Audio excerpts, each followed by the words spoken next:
Little girl was hospitalized after saving a biker's kid. What Hell's Angels did next broke hearts. The afternoon sun hung warm and golden in the sky, casting long shadows across the parking lot of Molly's roadside diner.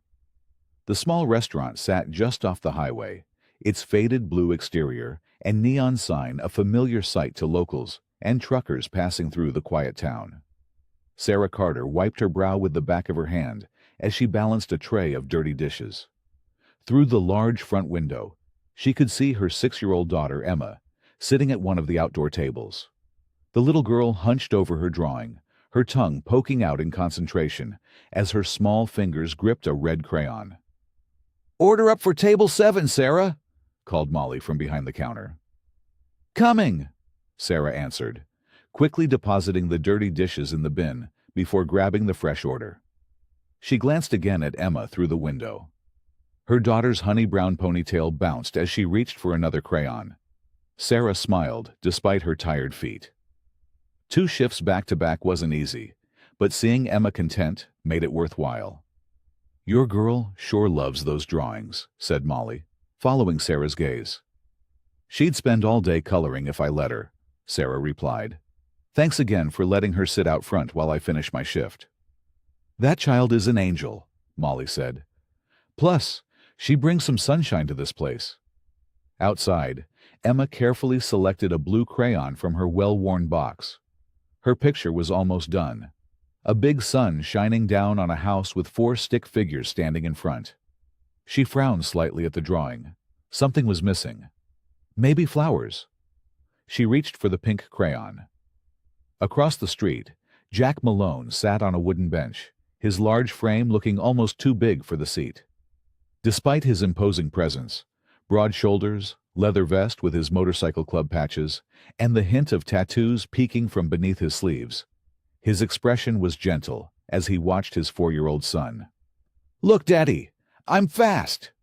Noah called out, his small legs pushing the scooter across the smooth pavement of the small park area. "I see you, buddy," Jack answered, his deep voice carrying across the quiet space. "Stay where I can see you, okay?" Noah nodded enthusiastically, his dark hair flopping into his eyes. Jack's heart swelled watching him. The boy reminded him so much of Lily, his daughter who had been taken too soon. The same dark eyes, the same laugh. He pushed the painful thought away, focusing instead on Noah's joyful face. Emma looked up from her drawing when she heard Noah's excited voice. She watched him zoom back and forth on his scooter, a big smile on his face. She didn't know the boy, but he looked like fun. Her eyes drifted to the man on the bench, big and covered in leather with a serious face. Emma thought he looked a bit scary, but also sad somehow. Sarah appeared at the door of the diner, carrying a glass of lemonade for Emma. "How's the masterpiece coming along?" she asked, setting the glass down and brushing a strand of hair from Emma's forehead.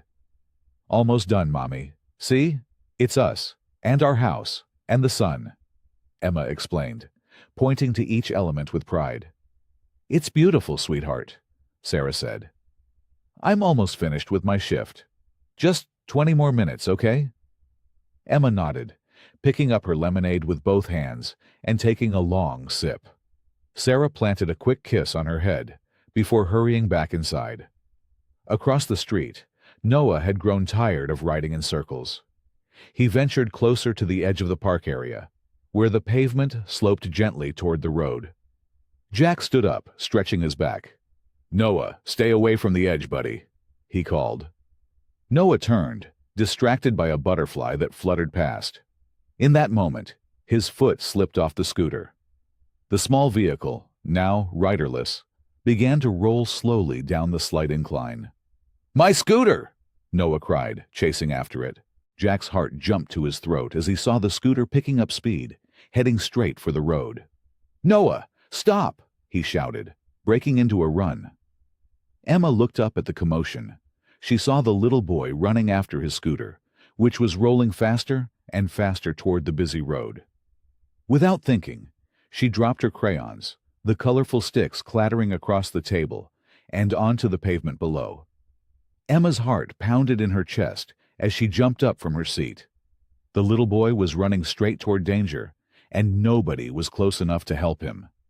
Without thinking, she bolted from the table, her small sneakers slapping against the pavement. "Emma!" Sarah's voice cut through the air, sharp with panic as she burst through the diner's door. She had glanced out the window just in time to see her daughter darting toward the road. "Emma, stop!" But Emma didn't hear her mother's cries. Her entire focus was on the little boy chasing the runaway scooter. The distance between the toy and the road was shrinking fast, and the boy showed no signs of stopping. Cars whooshed by on the street, drivers unaware of the unfolding danger. Jack sprinted across the grass, his heavy boots pounding the ground. His eyes darted between his son and the approaching road, calculating the distance with growing horror. He wouldn't make it in time. "Noah, stop right now!" he bellowed, his voice cracking with fear. Noah continued his pursuit, fixated on his beloved scooter. "I can get it," he called over his shoulder, completely oblivious to the danger ahead. The scooter picked up speed as it neared the downward slope leading to the road. Emma ran faster than she'd ever run before. Her ponytail bounced wildly behind her, and her lungs burned with each desperate breath. She was closer to the road than Jack was, closer to Noah. She could see a blue sedan approaching from the left, its driver casually tapping the steering wheel to music only they could hear. Sarah abandoned her serving tray, sending it clattering to the ground as she burst through the diner's door. "Emma!" she screamed again, her voice raw with terror. She ran toward her daughter, but the distance seemed impossible to cross in time. The scooter hit the road with a small clatter, rolling directly into the path of the oncoming car. Noah followed right behind it, his small arms outstretched. Emma reached him just as he stepped off the curb. Without hesitation, she grabbed Noah around his waist, her momentum carrying them both forward. With all her strength, she pushed him away from the road, sending him tumbling onto the grass at the edge of the sidewalk. "Look out!" someone shouted from nearby. Emma turned her head toward the sound just as the blue sedan appeared in her vision, much closer than she'd realized. The driver's eyes widened in shock, and the screech of brakes filled the air. Time seemed to slow down as Emma stood frozen in the street, her body refusing to move despite her brain screaming at her to run. The impact came with a sickening thud. Emma's small body flew through the air, her arms and legs limp like a rag doll's. She landed several feet away, crumpling onto the asphalt in a motionless heap. "Emma!" Sarah's scream tore through the air as she ran toward her daughter. Her legs felt like lead, each step taking an eternity. The world around her blurred as tears filled her eyes. "My baby! Someone help my baby!" Jack stood rooted to the spot, his face drained of all color. Noah was safe, crying, but unharmed on the grass where Emma had pushed him. But the little girl who had saved his son now lay still on the pavement, her colorful t-shirt stark against the black asphalt. In that moment, Jack felt as if he were looking at his own daughter all over again. Another child hurt because he hadn't been fast enough, hadn't been careful enough. The driver of the car stumbled out, hands shaking, face contorted with horror. "I didn't see her. She came out of nowhere. Oh God, is she okay?" Sarah fell to her knees beside Emma, afraid to touch her but desperate to hold her. "Emma, baby, can you hear me?" she whispered, her voice breaking. Emma's eyes remained closed, her chest barely rising with shallow breaths. A small trickle of blood ran from her forehead, staining her pale skin. People from the diner rushed outside, some calling for ambulances, others standing in shocked silence. The peaceful afternoon had shattered in seconds, replaced by a nightmare that seemed impossible to wake from. Jack finally moved, pulling Noah into his arms and holding him tight. Over his son's shoulder, his eyes locked onto the scene before him. The desperate mother, the still child, the growing crowd. He had been here before. He knew this moment. And he knew how it could break a person forever. The wail of sirens cut through the stunned silence. Red and blue lights flashed across shocked faces as an ambulance screeched to a halt near the accident scene. Two paramedics jumped out, equipment in hand, moving with practiced urgency. "She just ran out to save the little boy," someone in the crowd explained, voice shaking. "She pushed him out of the way." Sarah knelt beside Emma, her hands hovering helplessly over her daughter's small body. She was afraid to touch her, terrified of causing more harm. Emma's face looked so peaceful, almost as if she were sleeping. But the growing patch of red beneath her head told a different story. "Ma'am, we need to check her," a female paramedic said gently, placing a steady hand on Sarah's trembling shoulder. "Please give us room to work." Sarah nodded numbly and shifted back slightly, never taking her eyes off Emma. The paramedics worked quickly, speaking in calm, clipped tones as they assessed her daughter's condition. They carefully secured Emma's neck with a brace and eased her onto a backboard. "Definite head trauma, possible internal injuries," the male paramedic reported into his radio. "Pediatric trauma, 6-year-old female, unconscious but breathing. BP dropping. We're moving now." Sarah's chest tightened with each clinical term. This couldn't be happening. Just minutes ago, Emma had been coloring happily, her biggest concern whether to use the blue crayon or the purple one. "Are you her mother?" the female paramedic asked, and Sarah nodded. "You can ride with us. We're taking her to County General." Jack stood nearby, holding Noah tightly against his chest. The little boy buried his face in his father's leather jacket, sobbing quietly. Jack's weathered face was a mask of anguish as he watched the paramedics load Emma into the ambulance. "It's my fault," he said, his deep voice barely audible. "My son. She saved my son." Sarah glanced at him, seeing not the intimidating biker she'd often avoided eye contact with at the diner, but a father crushed by guilt. She wanted to say something, to blame him, comfort him, or simply acknowledge him. But no words came. Emma needed her now. As the paramedics prepared to close the ambulance doors, Sarah climbed inside and sat on the narrow bench. She carefully took Emma's limp hand, avoiding the IV the paramedics had started. "We'll be right behind you," Jack called out, his voice rough with emotion. "I promise." The doors closed, and the ambulance lurched forward, sirens blaring. Inside, the paramedics continued working on Emma, attaching monitors and speaking in code. The beeping of the heart monitor provided a terrifying rhythm to their journey.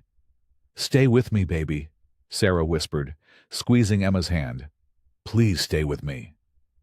Through the back window, Sarah could see a motorcycle following close behind, a small figure clutched safely in front of the rider. Jack had kept his word. The trip to the hospital was both endless and too fast. Sarah tried to memorize every detail of Emma's face, searching for any sign of consciousness. Her daughter's dark lashes rested against her pale cheeks, and the freckles Sarah had always lovingly counted stood out starkly against her skin. "BP's dropping more," the male paramedic announced, his voice urgent but controlled. "Pulse ox down to 89. "What does that mean?" Sarah asked, her voice breaking. "What's happening to her?"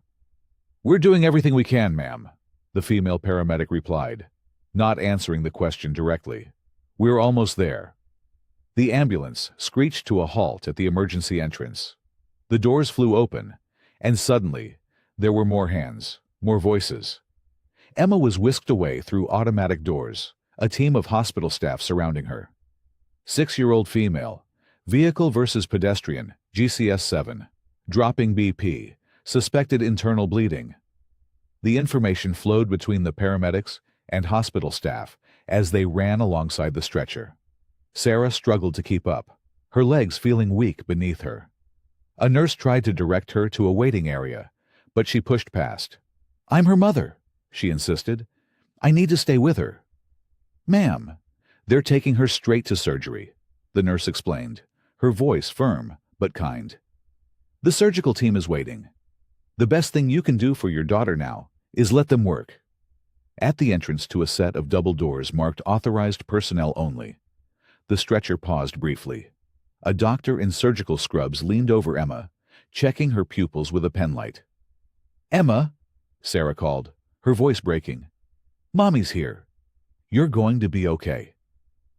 For just a moment, Sarah thought she saw Emma's fingers twitch, but then the stretcher was moving again, disappearing through the doors. A nurse gently but firmly held Sarah back.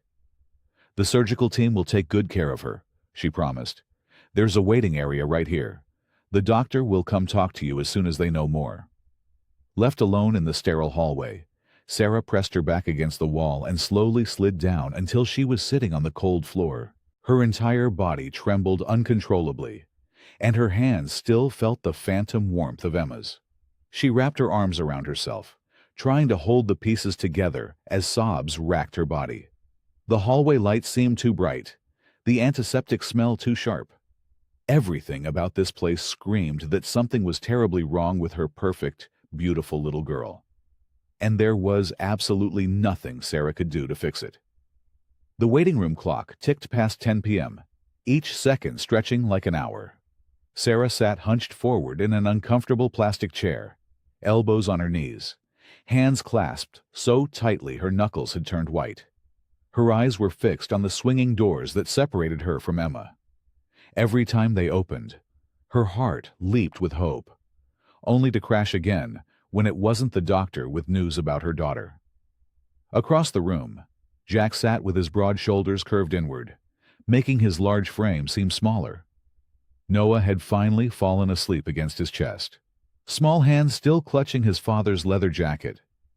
Jack hadn't moved for over an hour, afraid of waking his son who had cried himself to exhaustion.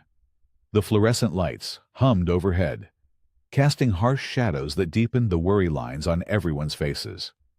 A television mounted in the corner played a game show with the volume turned low, the contestants' excitement feeling obscene against the backdrop of fear and uncertainty.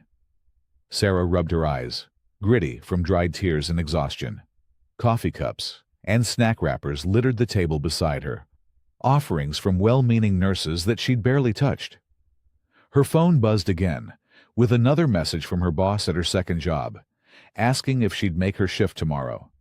The thought of explaining, of saying the words, "My daughter was hit by a car," made her stomach clench. Looking up, Sarah caught Jack watching her. Their eyes met briefly before he looked away, but not before she saw the raw guilt etched on his weathered face. She noticed for the first time how his eyes, a deep blue she'd never paid attention to before, carried a sadness that seemed to have lived there long before today. "Can I get you anything?" A nurse stopped by Sarah's chair, her voice gentle. "Maybe a blanket, or some fresh coffee?" "Just news," Sarah whispered. "It's been 4 hours." "Surgery for internal injuries takes time," the nurse explained kindly, "especially with little ones. The doctor will come as soon as there's something to tell you." As the nurse walked away, Sarah noticed Jack shifting carefully, easing Noah onto the chair beside him before standing up. He hesitated, then walked slowly across the waiting room toward her. His boots made almost no sound on the linoleum floor. "I called some friends," Jack said, his voice low and rough. "They're bringing some things for you. Clothes, toiletries. Figured you might be here a while." Sarah blinked in surprise. "You didn't have to do that." "It's the least I can do."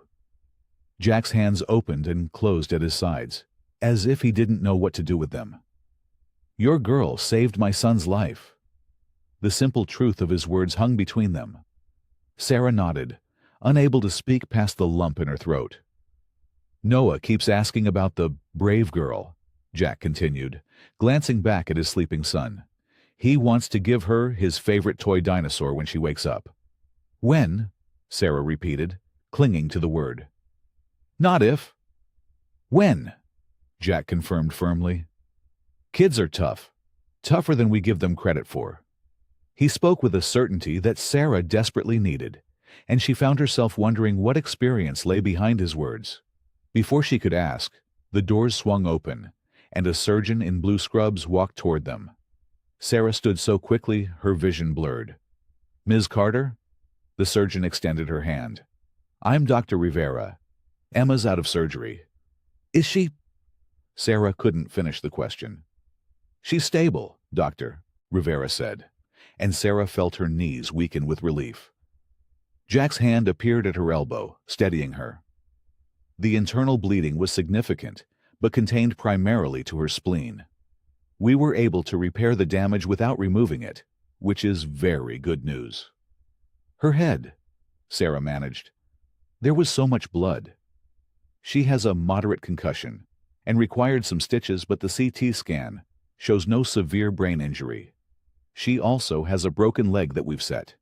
She's young and otherwise healthy. All positive factors for recovery."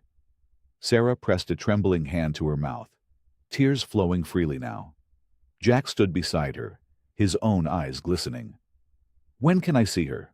Sarah asked. "She's in recovery now. As soon as she's settled in the pediatric ICU, a nurse will take you to her." Dr. Rivera's expression softened. "It will be a long road, but Emma should make a full recovery with time and proper care." "Thank you," Sarah whispered, the words utterly inadequate for the gift this woman had given her.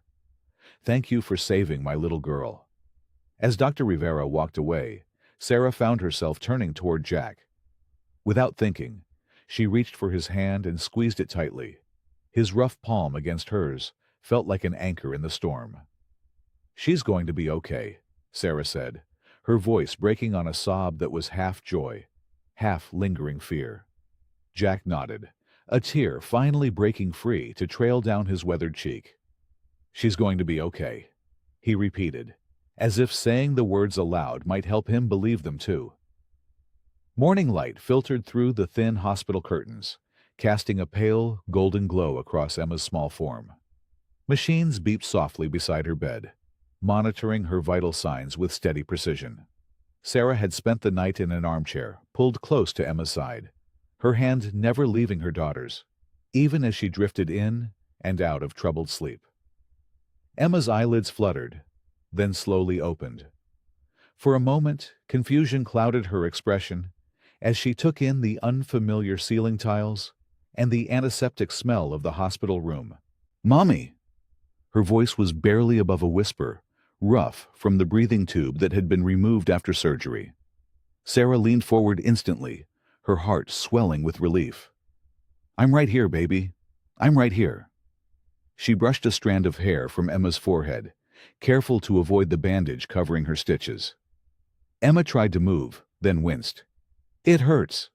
"I know, sweetheart." Sarah pressed the call button to alert the nurse. "Try not to move too much, okay? You got a little banged up yesterday." Emma's brow furrowed as she tried to remember. "The little boy," she said suddenly. "Is he okay?" Sarah felt tears prick her eyes at her daughter's first concern, being for someone else. "He's fine, Emma. You saved him."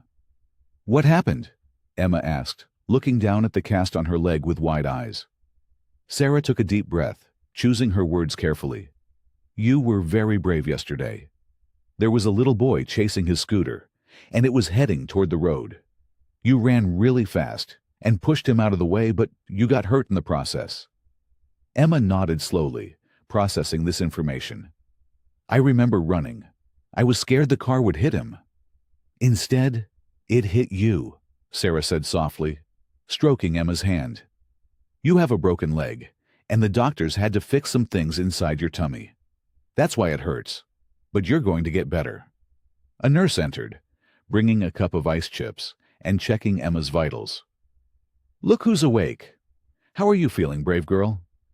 "Sore," Emma admitted. "That's normal. We'll get you something for the pain in just a minute." The nurse adjusted Emma's blankets. "Your mom hasn't left your side for 1 second, you know, and there's been quite a parade of people asking about you." Emma looked at her mother questioningly. "The whole diner staff sent flowers," Sarah explained, gesturing to a cheerful bouquet on the windowsill. "And Mrs. Perez from next door brought your favorite teddy bear from home." She placed the worn stuffed animal beside Emma, who hugged it with her free arm. After the nurse left, Emma asked, The little boy? What's his name? Noah, Sarah replied. Noah Malone. Does he know I'm okay? Sarah nodded. His dad has been calling to check on you. In fact, she hesitated, then continued. They might come visit you today if you're feeling up to it. Emma's face brightened despite the pain. I'd like that. An hour later, after Emma had received pain medication and eaten a few spoonfuls of applesauce, there was a soft knock at the door. Sarah looked up to see Jack standing in the doorway, Noah half hidden behind his legs. In Jack's hands was a small potted plant with cheerful yellow flowers, and Noah clutched something to his chest. Is it okay if we come in? Jack asked, his voice gentler than Sarah had ever heard it. Of course, Sarah said, standing to make room. She looked down at Emma. Emma, this is Mr. Malone and his son Noah. Jack approached the bed carefully, as if afraid his large presence might somehow disturb the healing taking place. Hello, Emma. These are for you. He placed the plant on the bedside table. Daisies. They're tough flowers. They always find a way to grow back. Emma smiled at him. Thank you. They're pretty. Noah, still partially hiding behind his father, peered up at Emma with wide, solemn eyes. Jack knelt down beside him and whispered something in his ear. Noah nodded and stepped forward, extending a crumpled piece of paper toward Emma. I made this for you, he said, his voice small but determined. It's a thank you drawing. Sarah helped Emma take the paper, holding it where she could see. On it was a child's drawing of two stick figures, one small with spiky yellow hair, the other a bit bigger with long brown hair. They were holding hands, with a bright sun smiling down on them. Above them, in wobbly letters that Jack had clearly helped with, were the words, Thank you, brave girl. Emma's eyes lit up. I love it. Did you draw the sun with the smiley face? Noah nodded, moving closer to the bed now. And that's me. He pointed to the smaller figure. And that's you. It's the best drawing I've ever gotten, Emma said sincerely. Can my mom put it right here so I can see it? She pointed to the wall beside her bed. As Sarah carefully taped the drawing to the wall, Emma looked at Noah and patted the edge of her bed. Want to see my cast? The doctor said people can sign it when it's not so new. Noah climbed onto the chair beside the bed, his shyness melting away as he examined the white plaster with fascination. Does it hurt? A little, Emma admitted, but the medicine helps. The doctor says I was really brave. You are, Noah said with absolute conviction. You saved me. Sarah's ancient Toyota groaned as she pulled into her driveway that evening. The headlights briefly illuminated her small, weathered house before she cut the engine. Exhaustion weighed on her shoulders like a physical burden. The hospital had convinced her to go home for a few hours to shower and gather some things for Emma, promising to call immediately if anything changed. Just a quick stop, she murmured to herself, grabbing her purse from the passenger seat. The evening air felt cool against her skin after the stuffy hospital corridors. Her mind remained with Emma, even as her body went through the motions of coming home. Sarah trudged up the walkway, fishing for her house keys. When she reached the front steps, she automatically stepped over the broken bottom step, a hazard she'd been meaning to fix for months, but never found the time or money for. Her foot landed on solid wood where the gap should have been. She froze, confused. Looking down, she saw that the splintered, rotting step had been completely replaced with fresh lumber. The new wood stood out, lighter than the rest of the weathered porch steps. What on earth? Sarah bent down, running her fingers along the smooth edge of the new step. It was solid craftsmanship, the wood properly treated and securely fastened. This wasn't a quick patch job. Someone had taken their time. She straightened up and glanced around the darkened yard, half expecting to see someone watching. The street remained quiet, with only the distant sound of a dog barking breaking the silence. Inside, Sarah flicked on the lights and headed straight for the shower, letting hot water wash away some of her hospital room stiffness. As she toweled her hair dry, her mind kept returning to the repaired step. Mrs. Perez, next door, sometimes helped with Emma, but the elderly woman certainly couldn't have done carpentry work. And Sarah hadn't told anyone else about Emma's accident, except her boss at the diner. While gathering Emma's favorite pajamas and books, Sarah noticed something else. The kitchen seemed different. Opening the refrigerator, she found it stocked with fresh groceries, milk, eggs, bread, and pre-made meals in containers. The counter held a basket of fruit that definitely hadn't been there yesterday morning. "This doesn't make sense," she whispered, picking up an apple and turning it in her hand as if it might offer an explanation. A flash of memory. Jack at the hospital. The worried look on his face. The leather vest he'd been wearing before Emma's accident, with its distinctive patch. She'd seen similar vests on the men who occasionally stopped at the diner, keeping to themselves at the corner table. The Hells Angels. The thought made her uneasy, though she couldn't exactly say why. Sarah quickly packed a bag for Emma and locked up the house. As she walked down the front steps, she paused again on the new wood, wondering who had gone out of their way to help her, and why.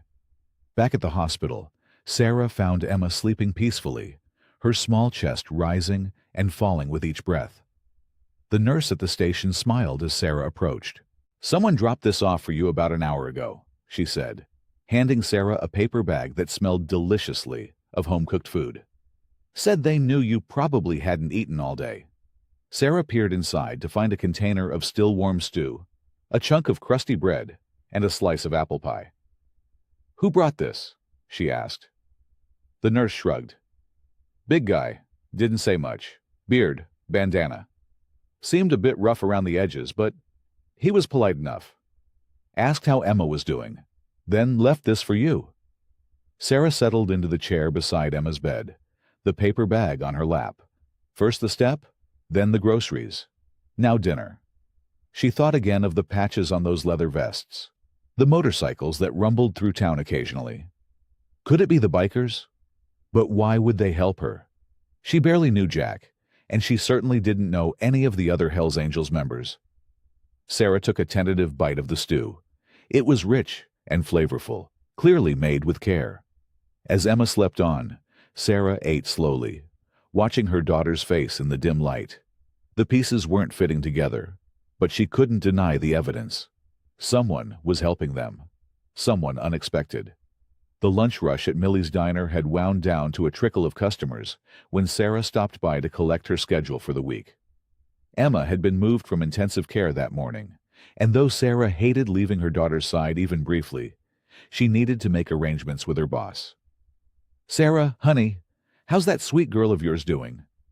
Millie's booming voice carried across the diner as Sarah pushed through the glass door. The bell jingled overhead, and several heads turned her way. "Better today," Sarah said, managing a small smile. "The doctors say she's healing faster than they expected." Millie wiped her hands on her apron and wrapped Sarah in a hug that smelled of coffee and pie. "Don't you worry about shifts for now. We've got you covered." "I can't afford to miss too much," Sarah began. "Nonsense," Millie interrupted. "Your job will be here when Emma's better. That's final." As Sarah stood at the counter discussing reduced hours once Emma came home, she felt a hand on her shoulder. Mrs. Henderson, who taught Sunday school at the community church, gave her a sympathetic squeeze. "We're all praying for Emma," she said, then lowered her voice. "But Sarah, dear, I've been meaning to talk to you about something." Sarah's shoulders tensed. "What is it?" Mrs. Henderson glanced around the diner, then leaned in closer.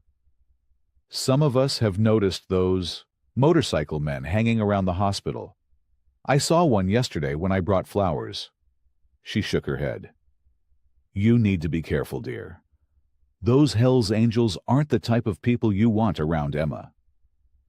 From a nearby booth, Mr. Phelps from the hardware store nodded in agreement. "Bad influence, the lot of them. Trouble follows those boys wherever they go." Sarah felt her cheeks grow warm.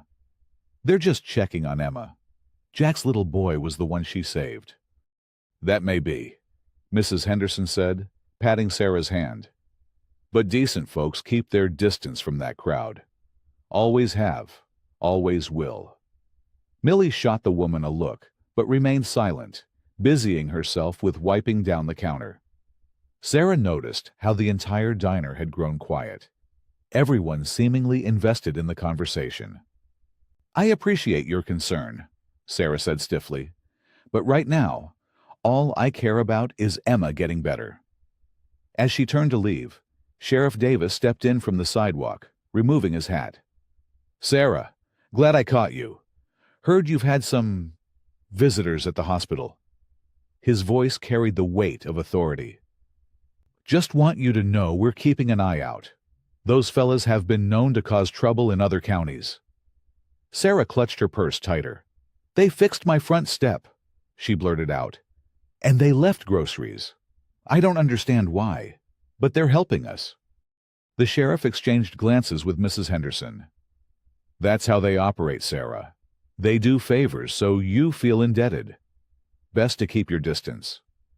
Confusion and frustration swirled inside her as she pushed past them and headed back to her car. The warnings followed her out the door, well-intentioned, but suffocating. At the hospital, Sarah found Emma sitting up in bed, watching cartoons.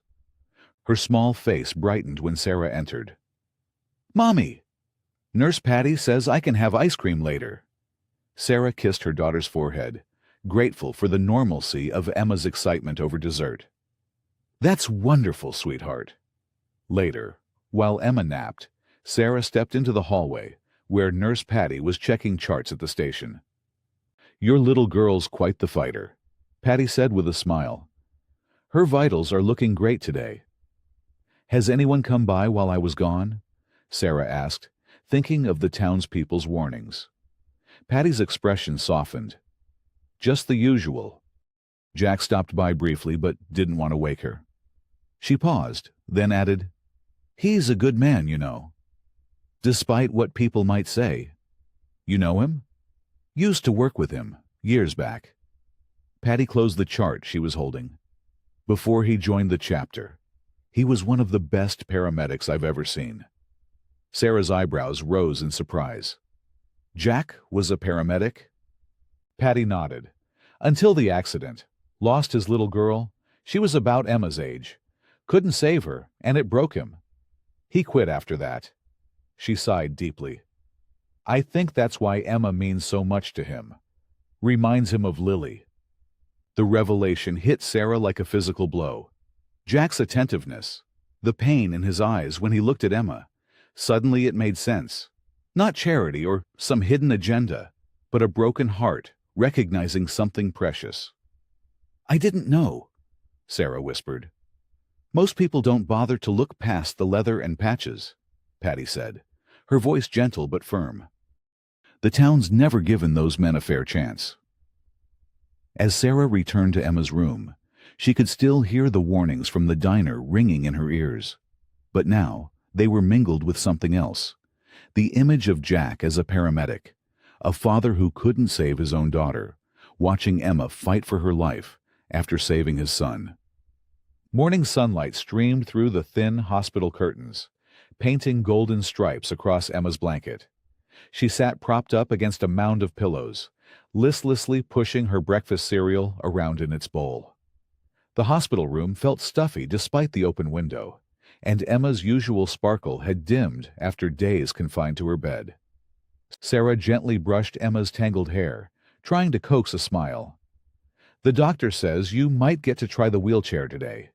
Wouldn't that be fun?" Emma gave a half-hearted nod, wincing as she shifted her bandaged leg. "I guess so." A soft knock at the door drew their attention. Jack stood in the doorway, his large frame making the hospital entrance seem smaller. Despite his intimidating size, he held himself carefully, almost hesitantly, like someone afraid of taking up too much space. His weathered leather vest bore patches that caught the light, but his expression was gentle. "Morning," he said, his voice quiet. "Is it okay if we visit for a bit?" Emma's face brightened immediately. "Mr. Ryder!" Sarah noticed the small gift bag dangling from Jack's hand, and the way Emma's eyes lit up at the sight of him. After yesterday's revelation about his past, Sarah saw him with new eyes, not just a biker, but a father who understood loss all too well. "Please, come in," Sarah said, setting the hairbrush aside. Jack approached Emma's bed slowly, the way someone might approach a small bird they didn't want to frighten away. "Brought you something," he said, placing the gift bag on her lap. "Nothing fancy." Emma peered inside with growing excitement. She pulled out a small plush bear wearing a miniature leather jacket. "His name's Buddy," Jack explained, rubbing the back of his neck. "Thought he could keep you company when you get tired of grown-ups telling you what to do." "He looks just like you," Emma giggled, hugging the bear close. She looked up at Jack with pure delight. "Thank you." Sarah watched the interaction with a lump in her throat. The tough exterior of the man contrasted sharply with the tenderness he showed her daughter. "How's the leg feeling today, kiddo?" Jack asked, settling into the chair beside Emma's bed. Emma shrugged. "It hurts, and I'm bored." She looked down at her cast, covered in colorful signatures from the nurses and a few visitors. "Noah drew a rocket ship," she pointed out. "He's been asking about you," Jack said. "Wanted to come today, but he's got a cold. Don't need you catching that on top of everything else." Emma nodded seriously. "Is he okay? From the accident, I mean." The simple question, Emma's concern for others even while she lay injured, made Sarah's heart swell with pride. "He's fine, thanks to you," Jack answered, his voice rougher than before. "Not a scratch on him." Emma seemed satisfied with this answer, turning her attention back to the bear. "Can Buddy have some of my juice? He looks thirsty." Jack leaned forward, his elbows on his knees. "Let me tell you something about Buddy. He's the toughest bear around, but he only drinks chocolate milk. Regular milk gives him hiccups." Emma's eyes widened with interest. "Really?" "Oh, yeah," Jack continued, warming to his story. "One time, Buddy drank regular milk before a big bear motorcycle race. Got the hiccups so bad he bounced right off his motorcycle." Emma covered her mouth with her hand. "What happened next?" "Well," Jack said, settling back in his chair with a thoughtful expression. "He bounced so high he landed in a cloud. The cloud was so soft he fell asleep up there. The other bears had to ride their motorcycles up a rainbow to find him." "Bears can't ride up rainbows," Emma protested, but she was smiling now. "This was a special rainbow," Jack insisted. "Only bears on motorcycles can see it." Emma dissolved into giggles, clutching Buddy tightly. "That's silly." "It's true," Jack said with mock seriousness. "Ask Buddy if you don't believe me." Emma held the bear to her ear, pretending to listen. "Buddy says you're making it up." Jack clutched his chest dramatically. "Betrayed by my own bear pal." Emma's laughter filled the room, bright, uninhibited, and healing. It was the first real laugh Sarah had heard since the accident, and the sound washed over her like a wave of hope. Sarah pushed a shopping cart down the narrow aisle of Miller's Grocery, the only store in town that carried Emma's favorite strawberry yogurt. The fluorescent lights hummed overhead, casting a harsh glow on the shelves of canned goods and cereal boxes. Her eyes felt heavy, from nights spent sleeping in the uncomfortable hospital chair. She paused by the dairy section, checking her crumpled shopping list.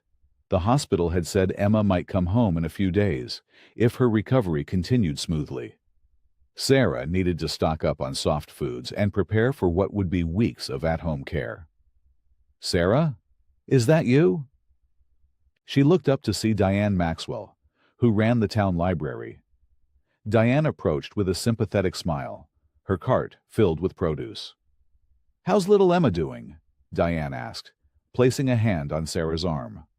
"Better," Sarah said, managing a tired smile. "The doctors say she might come home soon." "Thank goodness. We've all been so worried." Diane hesitated, glancing around before continuing in a lower voice. "Listen, Sarah, people are talking about those bikers hanging around Emma." Sarah stiffened. Jack's son was the one Emma saved. "He's just checking on her." "I understand that, but—" Diane leaned closer. "These aren't just any men. They're Hell's Angels, Sarah. Everyone knows their reputation." "Jack seems decent enough," Sarah said, reaching for a carton of milk. "Seems is the key word." Diane's voice took on an urgent tone. "My brother-in-law is a state trooper. He says these guys are trouble. Drugs, violence, who knows what else?" Sarah felt her cheeks grow hot. "Jack was a paramedic." "Was being the important word," came another voice. Sarah turned to see Bob Peterson, who owned the hardware store downtown. He stood with his arms crossed, a concerned frown on his weathered face. "Sarah, we're just looking out for you and Emma," Bob said. "Those men might seem helpful now, but they always want something in return. That's how these gangs operate." Sarah gripped her shopping cart tighter. "They haven't asked for anything." "Not yet," Diane added. "But they will." Bob nodded. "Remember when that motorcycle club passed through town 3 years ago? The vandalism at the high school? The fights outside the bar?" "That was a different group," Sarah said, though uncertainty crept into her voice. "They're all the same," Bob insisted. "Look, we know you're grateful about Emma. Anyone would be. But keeping your distance is the smart move here."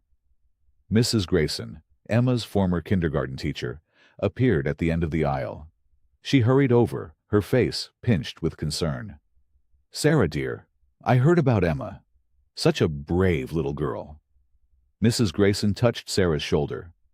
"But these people showing up at the hospital, it's not right. What kind of influence is that for a child?" Sarah felt cornered, the weight of their stares pressing in around her. "I appreciate everyone's concern, but—" "My nephew's a lawyer," Bob interrupted. "If you need help keeping them away legally, he'd be happy to advise you." "That won't be necessary," Sarah said firmly, though her heart raced. "Really, I can handle this." "Think about what's best for Emma," Mrs. Grayson urged. "Children are impressionable. Do you want her thinking men like that are role models?" Sarah pictured Jack sitting beside Emma's bed that morning, gently making up stories about a teddy bear to make her daughter laugh. Then she thought of the fixed porch step, the anonymous meals, the way Jack looked at Emma, with the same protective care Sarah recognized in herself. "I need to finish shopping," Sarah said, pushing her cart forward. "Emma's waiting for me." "Just be careful," Diane called after her. "Those people aren't what they seem." Sarah hurried through the remaining aisles, grabbing items without checking prices. The whispers followed her to the checkout counter, where the cashier gave her a long, knowing look, but said nothing. The hospital room was quiet, except for the steady beep of monitors and Emma's soft breathing. The day's last sunlight faded outside the window, casting long shadows across the floor. Sarah sat in the chair beside Emma's bed, watching her daughter sleep with Buddy the bear tucked under her arm. Emma's face looked peaceful now, miles away from the pain and boredom of daytime. Sarah gently adjusted the blanket around her shoulders, careful not to disturb the IV line. The townspeople's warnings echoed in her mind, mixing with the memory of Jack's kindness. She'd known these people her whole life, trusted their judgment, valued their opinions. But they hadn't seen what she had. The genuine care in Jack's eyes when he looked at Emma, the way his hands trembled slightly when he first saw her in the hospital bed. Sarah rubbed her temples, feeling the pressure of the decision weighing on her. Keep Emma safe. That had always been her one job. But what if safety meant different things? What if the danger wasn't from the people trying to help, but from turning away the very support they desperately needed? She looked at Emma's cast, at the little drawings Jack had added alongside Noah's rocket ship. Tiny motorcycles with smiley faces and wings. Emma had laughed so hard when he drew them. Sarah closed her eyes, torn between the comfort of old certainties and the unexpected kindness that had come from the most unlikely place, between fear and gratitude. The morning sun streamed through the hospital window, casting a warm glow across Emma's bed. Sarah sat in her usual chair, helping Emma eat the bland hospital breakfast of oatmeal and apple juice. "Mom, why does Mr. Jack wear that leather jacket all the time?" Emma asked, pushing her spoon around the bowl. Sarah smiled. "1. Think it's like a uniform for his motorcycle club. Even when it's hot outside?" Emma's forehead wrinkled in confusion. "I guess so, honey. Some people just have their own style." Emma nodded thoughtfully, taking another small bite of oatmeal. Her golden hair stuck out in funny angles from sleeping, and Sarah reached over to smooth it down. "Mom!" Emma looked up with those big, curious eyes that always seemed to see right through everything. "Why don't people like Mr. Jack? He's so nice." Sarah's hand paused mid-stroke. "What do you mean, sweetie?" "Yesterday, when Nurse Betsy was checking my bandages, she made a funny face when Mr. Jack left, and I heard Mrs. Grayson talking outside my door." Emma's voice dropped to a whisper. "She said he was dangerous." Sarah felt her chest tighten. She hadn't realized how much Emma had been picking up on. Children noticed everything, even when adults thought they weren't paying attention. "Well," Sarah began carefully, "sometimes people judge others by how they look, or who their friends are, without really knowing them." "But that's not fair," Emma said firmly. "You always tell me to be nice to everyone until they give me a reason not to be." Sarah smiled softly. "That's right, I do. Mr. Jack saved Noah from falling off his bike yesterday, and he helped me color in my dinosaur book, even though the nurse said visiting time was over." Emma's face brightened. "And he never eats the green jello because he knows I like it best." Sarah watched her daughter, amazed at her simple, clear way of seeing people. Emma didn't care about leather jackets, or motorcycle clubs, or town gossip. She only saw Jack's kindness. The way he saved the green jello, how he stayed past visiting hours, the gentle way he talked to her. "Mr. Jack told me he used to fix people who got hurt," Emma continued. "Like a doctor, but in the ambulance." "A paramedic," Sarah corrected gently. "Yeah, he said he helped lots and lots of kids." Emma's expression grew serious. "But his little girl got really sick, and he couldn't fix her. That made him super sad." Sarah's breath caught. Jack had shared that with Emma? She felt a twinge of surprise, followed by a deeper understanding of the connection between them. "That is very sad," Sarah agreed quietly. "I told him I'd be his friend, so he wouldn't be so sad anymore." Emma yawned, the morning's conversation tiring her out. "He has sad eyes, Mom. Like the puppy at the shelter we saw that time." Sarah remembered that visit, how Emma had pressed her small hand against the glass, wanting so badly to comfort the abandoned dog. Her daughter had always been this way, seeing hurt in others and wanting to heal it. "Do you like Mr. Jack, Mom?" Emma asked, her eyes starting to droop. Sarah thought about it honestly. "He's been very kind to us." "Then why do other people say mean things?" Such a simple question, with such a complicated answer. Sarah tucked the blanket around Emma's shoulders. "Sometimes people are afraid of things they don't understand," she explained. "Mr. Jack looks different from other people in our town. His friends, too." "That's silly," Emma murmured, her voice growing sleepy. "You can't tell if someone's good just by looking at them." "You're right, sweetheart."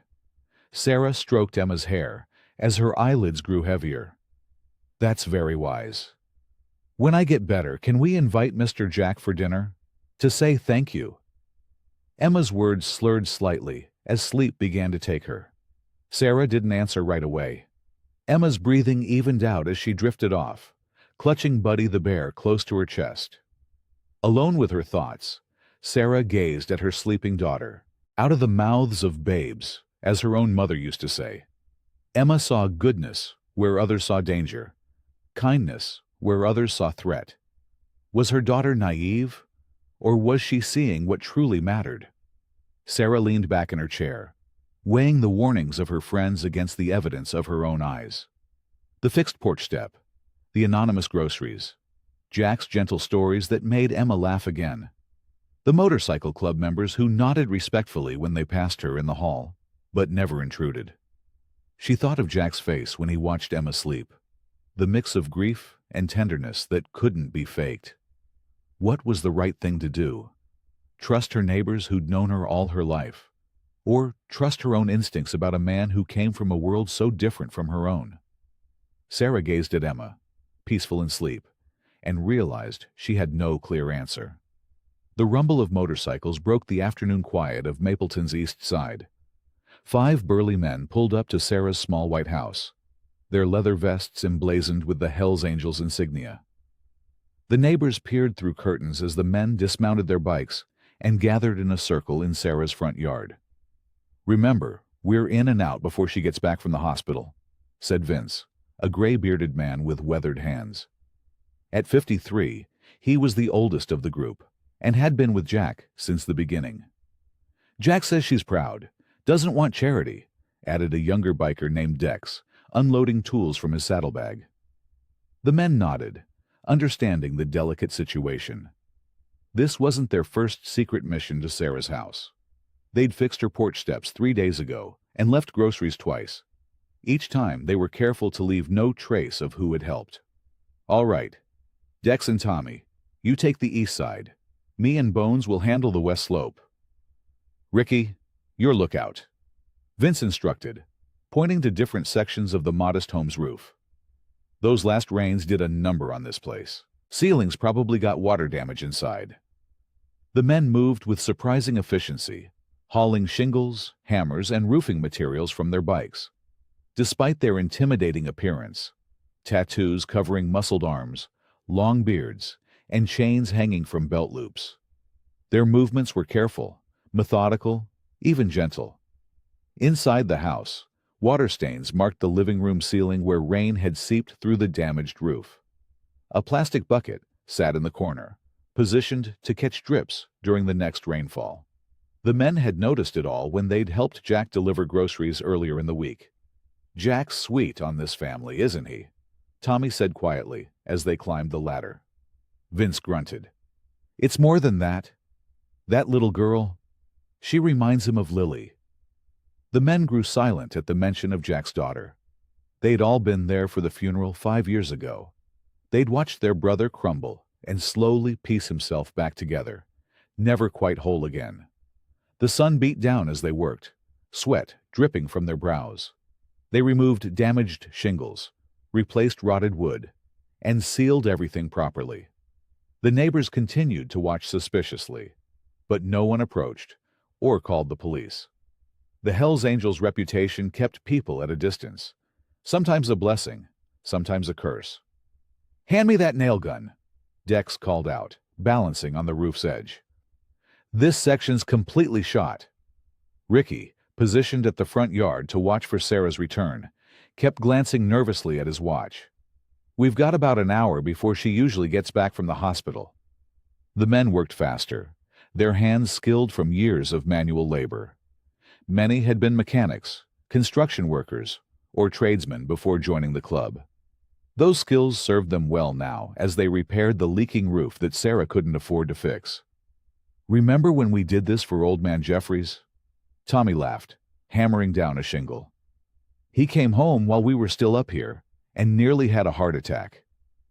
"Yeah, well, that's why we've got a lookout this time," Vince replied, wiping sweat from his forehead with a bandana. As they worked, a neighbor across the street made a point of taking photos with her phone. The men pretended not to notice, but they exchanged knowing glances. By tonight, those pictures would circulate through town with who knows what kind of captions. "People are always going to think what they want about us," Bones shrugged when Dex pointed it out. "Don't matter. We're not doing this for them." 3/4 of an hour later, the roof was completely repaired. The men gathered their tools and debris, making sure to leave no trace of their work except for the fixed roof itself. "Let's move it," Ricky called from below. She just texted Jack that she's leaving the hospital in 10. The bikers hurried down the ladders, packing away their equipment with practiced speed. They swept the yard clear of any roofing materials and loaded everything onto their bikes. "Think she'll figure out it was us?" Tommy asked, as he strapped his hammer to his saddlebag. "Eventually," Vince replied, "but Jack says to keep it quiet for now. Let her have her pride." With one last look at their handiwork, the men mounted their motorcycles and rode away, just as the sun began to set, casting long shadows across the newly repaired roof. 20 minutes later, Sarah's old station wagon turned onto her street. She drove slowly, fatigue evident in the slump of her shoulders. Another long day at the hospital, watching Emma sleep, talking with doctors, worrying about bills. The golden evening light caught her tired face as she pulled into her driveway and turned off the engine. For a moment, she just sat there, gathering energy to go inside the empty house, make dinner, then return to the hospital for the night shift of watching over Emma. As Sarah stepped out of her car, she noticed her neighbor Mrs. Patterson staring oddly from across the street. The older woman quickly turned away when their eyes met. Sarah sighed, used to the town's strange behavior since the accident. She walked to her front door, fumbling for her keys, when something made her look up. The roof. Something was different. Sarah stepped back, her mouth falling open as she realized what she was seeing. The damaged, curling shingles were gone. The sagging section above the living room had been completely repaired. The whole roof looked solid, new, professionally done. "What in the world?" she whispered. She spun around, looking up and down the street as if the explanation might be standing there. But she already knew. It had to be them. The bikers, Jack's friends. Sarah's hand went to her mouth as she took in the extent of the repairs. This would have cost thousands. Money she simply didn't have. The leak above Emma's bedroom that kept her awake during rainstorms. The water stain spreading across the living room ceiling. The bucket she emptied after every downpour. All of it fixed by strangers who asked nothing in return. Confusion, gratitude, and an uncomfortable feeling of obligation washed over her as she stood in her front yard. Why were they doing this? What did they want? And how could she ever repay them? Sarah looked back at her house, her safe, dry house, and felt tears prick her eyes. The hospital corridor hummed with the familiar sounds of medical equipment and hushed conversations. Sarah sat in the small waiting area near Emma's room, nursing a lukewarm cup of coffee from the vending machine. Her daughter had finally fallen asleep after a morning of physical therapy that left the 6-year-old exhausted, but proud of her small progress. Sarah checked her watch. Jack usually visited around this time, bringing small gifts that made Emma's face light up. Part of her still felt uneasy about these visits, about the growing attachment between her daughter and this man she barely knew. But after discovering the roof repair yesterday, Sarah could no longer ignore the questions building inside her. The elevator doors opened, and Jack stepped out. Today, he wasn't wearing his leather vest with the Hells Angels insignia, just a simple flannel shirt and jeans. His broad shoulders seemed to fill the narrow hallway as he approached, a small stuffed animal tucked under one arm. "Afternoon," he said with a nod, his voice gentle despite his imposing presence. "She's sleeping," Sarah said, gesturing toward Emma's room. The therapy really wore her out today. Disappointment flickered across Jack's weathered face, but he nodded. "I can come back later." "No," Sarah said quickly, surprising herself. "I mean, if you have time, maybe we could talk." Jack hesitated, then lowered himself into the chair beside her. His large hands looked awkward, holding the small stuffed elephant he'd brought for Emma. "Beautiful day out there," he offered, clearly uncomfortable with small talk. Sarah set her coffee cup down. "Someone fixed my roof yesterday." Jack's expression remained neutral, but his eyes shifted away. "Is that right?" "Yes, completely repaired it. Professionally done." She leaned forward slightly. "You wouldn't happen to know anything about that, would you?" A small smile tugged at the corner of his mouth. Might have mentioned to some friends that your roof was looking rough. Jack, that's... Sarah shook her head, struggling to find the words. That's thousands of dollars of work. I can't accept that.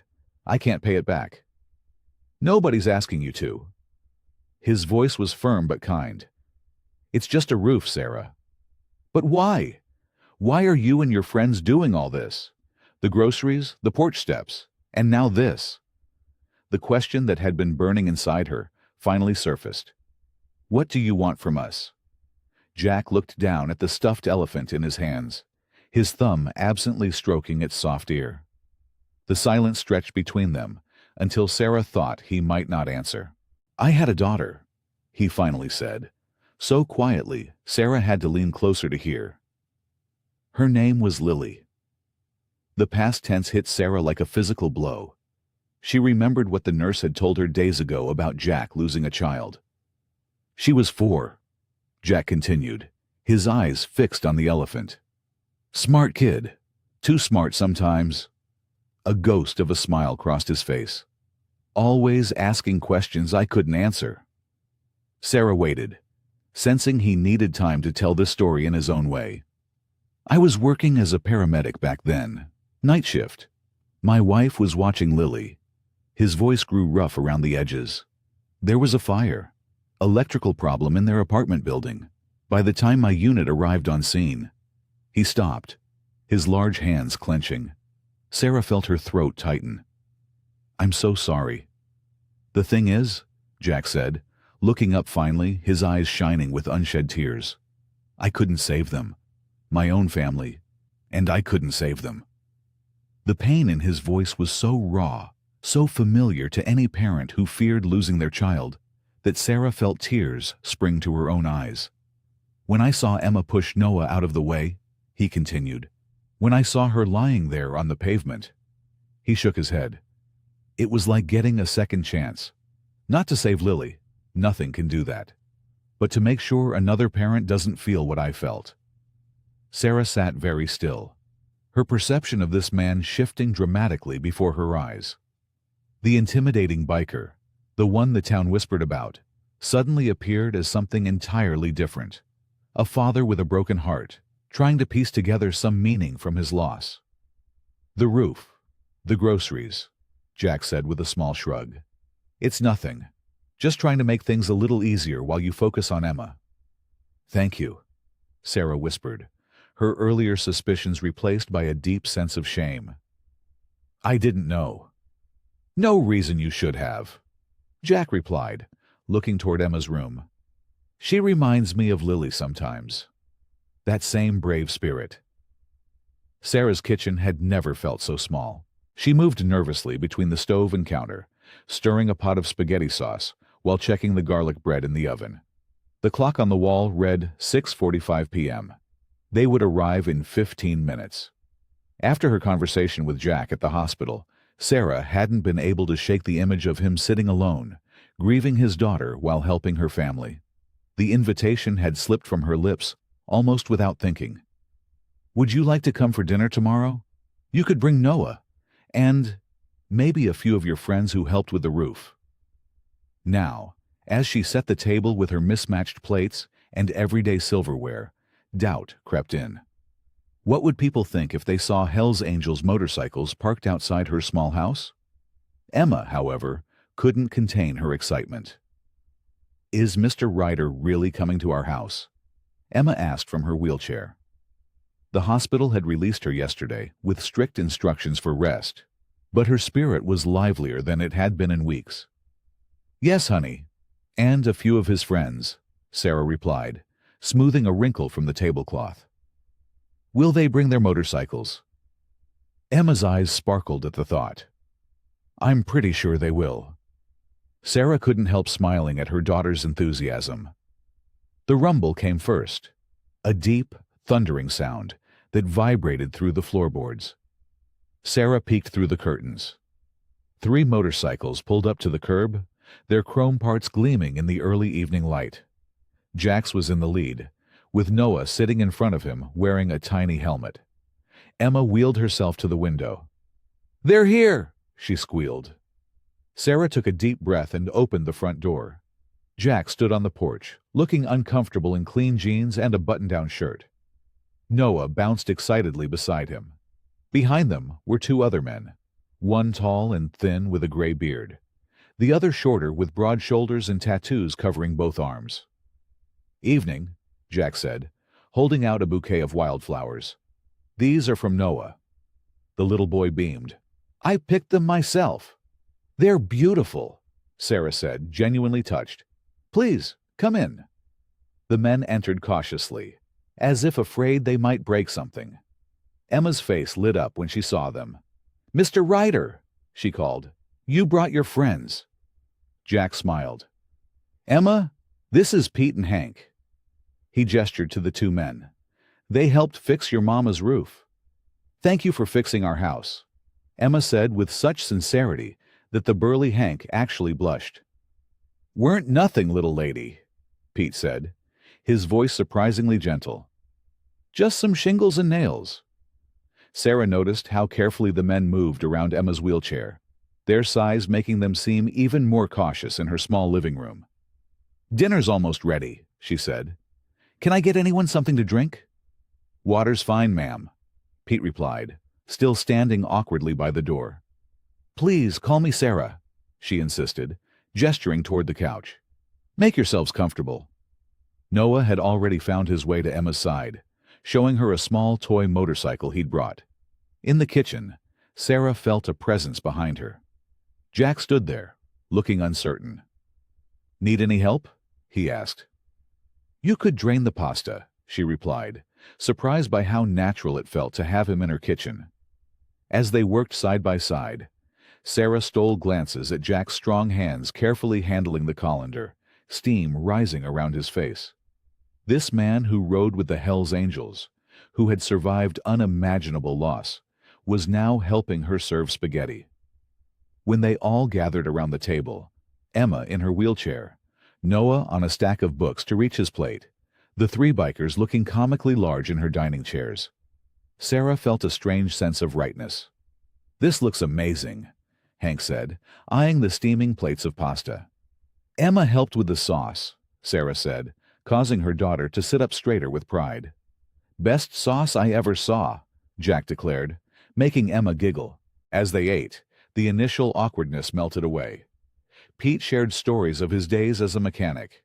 Hank, it turned out, had a talent for bird calls that had Noah in stitches. Jack watched it all with a quiet smile, occasionally catching Sarah's eye across the table. By dessert, a simple apple pie Sarah had baked that morning, laughter filled the small dining room. Emma's cheeks glowed with happiness as Noah showed her how to make a siren noise with his spoon and mouth. "More pie, Emma?" Jack asked, already reaching for her plate. "Yes, please, Mr. Ryder."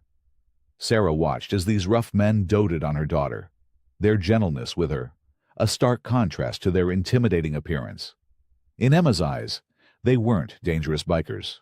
They were simply friends who had come for dinner. As the evening wound down, Emma's smile remained brighter than Sarah had seen since before the accident. Surrounded by these unlikely guests, her small house felt warm and full, like a home that had somehow, unexpectedly, grown larger. Sarah woke with the first light of dawn, her mind already racing with numbers. The dinner dishes from last night were still in the sink, evidence of the unexpected warmth that had filled her home. But morning brought reality back in sharp focus. She moved quietly to Emma's room, finding her daughter sleeping peacefully, her small face relaxed in dreams. The medical bills were stacked on Sarah's bedside table, a growing pile of papers marked with red stamps and due dates that made her stomach clench. "We'll figure it out," she whispered, gently adjusting Emma's blanket before heading to the shower. The hospital parking lot was nearly empty when Sarah arrived at 8:30 a.m. She dropped Emma at Mrs. Henderson's house, grateful for the elderly neighbor who had offered to watch her while Sarah attended this meeting. Emma had been disappointed to miss a visit from Jack, but Sarah promised they could call him later. The hospital's financial services department was tucked away in the basement, a maze of beige hallways and fluorescent lighting. Sarah clutched her folder of paperwork, her knuckles white. Inside were pay stubs, bank statements, and the insurance documents that showed how little would actually be covered. "Mrs. Carter?" A woman with kind eyes and graying hair looked up from her desk as Sarah entered the office. Her nameplate read, "Patricia Wilson, Patient Financial Services." "It's Ms., actually," Sarah corrected gently, settling into the chair across from Patricia. "Thank you for meeting with me this morning." Patricia smiled. "Of course. I understand you're here about your daughter Emma's hospital bills." "Yes." Sarah began pulling papers from her folder. "I've been trying to understand what my insurance covers and what payment plans might be available. The emergency surgery alone was—" Her voice caught as she looked at the number. Patricia nodded sympathetically. "It can be overwhelming. Let me pull up Emma's account on my computer, and we can go through everything." Sarah watched as Patricia typed, her fingers moving efficiently over the keyboard. The older woman's brow furrowed slightly, and she clicked through several screens. "That's strange," Patricia murmured. Sarah's heart sank. "Is there a problem? Did they add more charges?" Patricia's eyes met Sarah's with a confused expression. "Actually, Ms. Carter, I'm showing that Emma's account has been paid in full." The words didn't make sense at first. Sarah shook her head. "That's impossible. I haven't paid anything yet except the initial emergency room copay." "Let me double-check." Patricia clicked through more screens, her confusion growing. "Yes. According to our records, all charges have been paid. The emergency services, surgery, hospital stay, medications, physical therapy sessions, everything." Sarah felt lightheaded. "There must be some mistake. Who would have—" She stopped, a thought forming in her mind. Patricia turned her monitor so Sarah could see. "The payment was processed yesterday afternoon. It's marked as an anonymous donation." "Anonymous?" Sarah repeated, her voice barely above a whisper. "Sometimes community organizations or charities help with children's medical expenses," Patricia explained. "But this is unusual because it covers the entire amount. It's quite substantial." Sarah stared at the screen, where a zero balance glowed back at her. The number that had kept her awake for weeks, the impossible sum that she'd been planning to pay off for years, gone. "Is there any way to find out who did this?"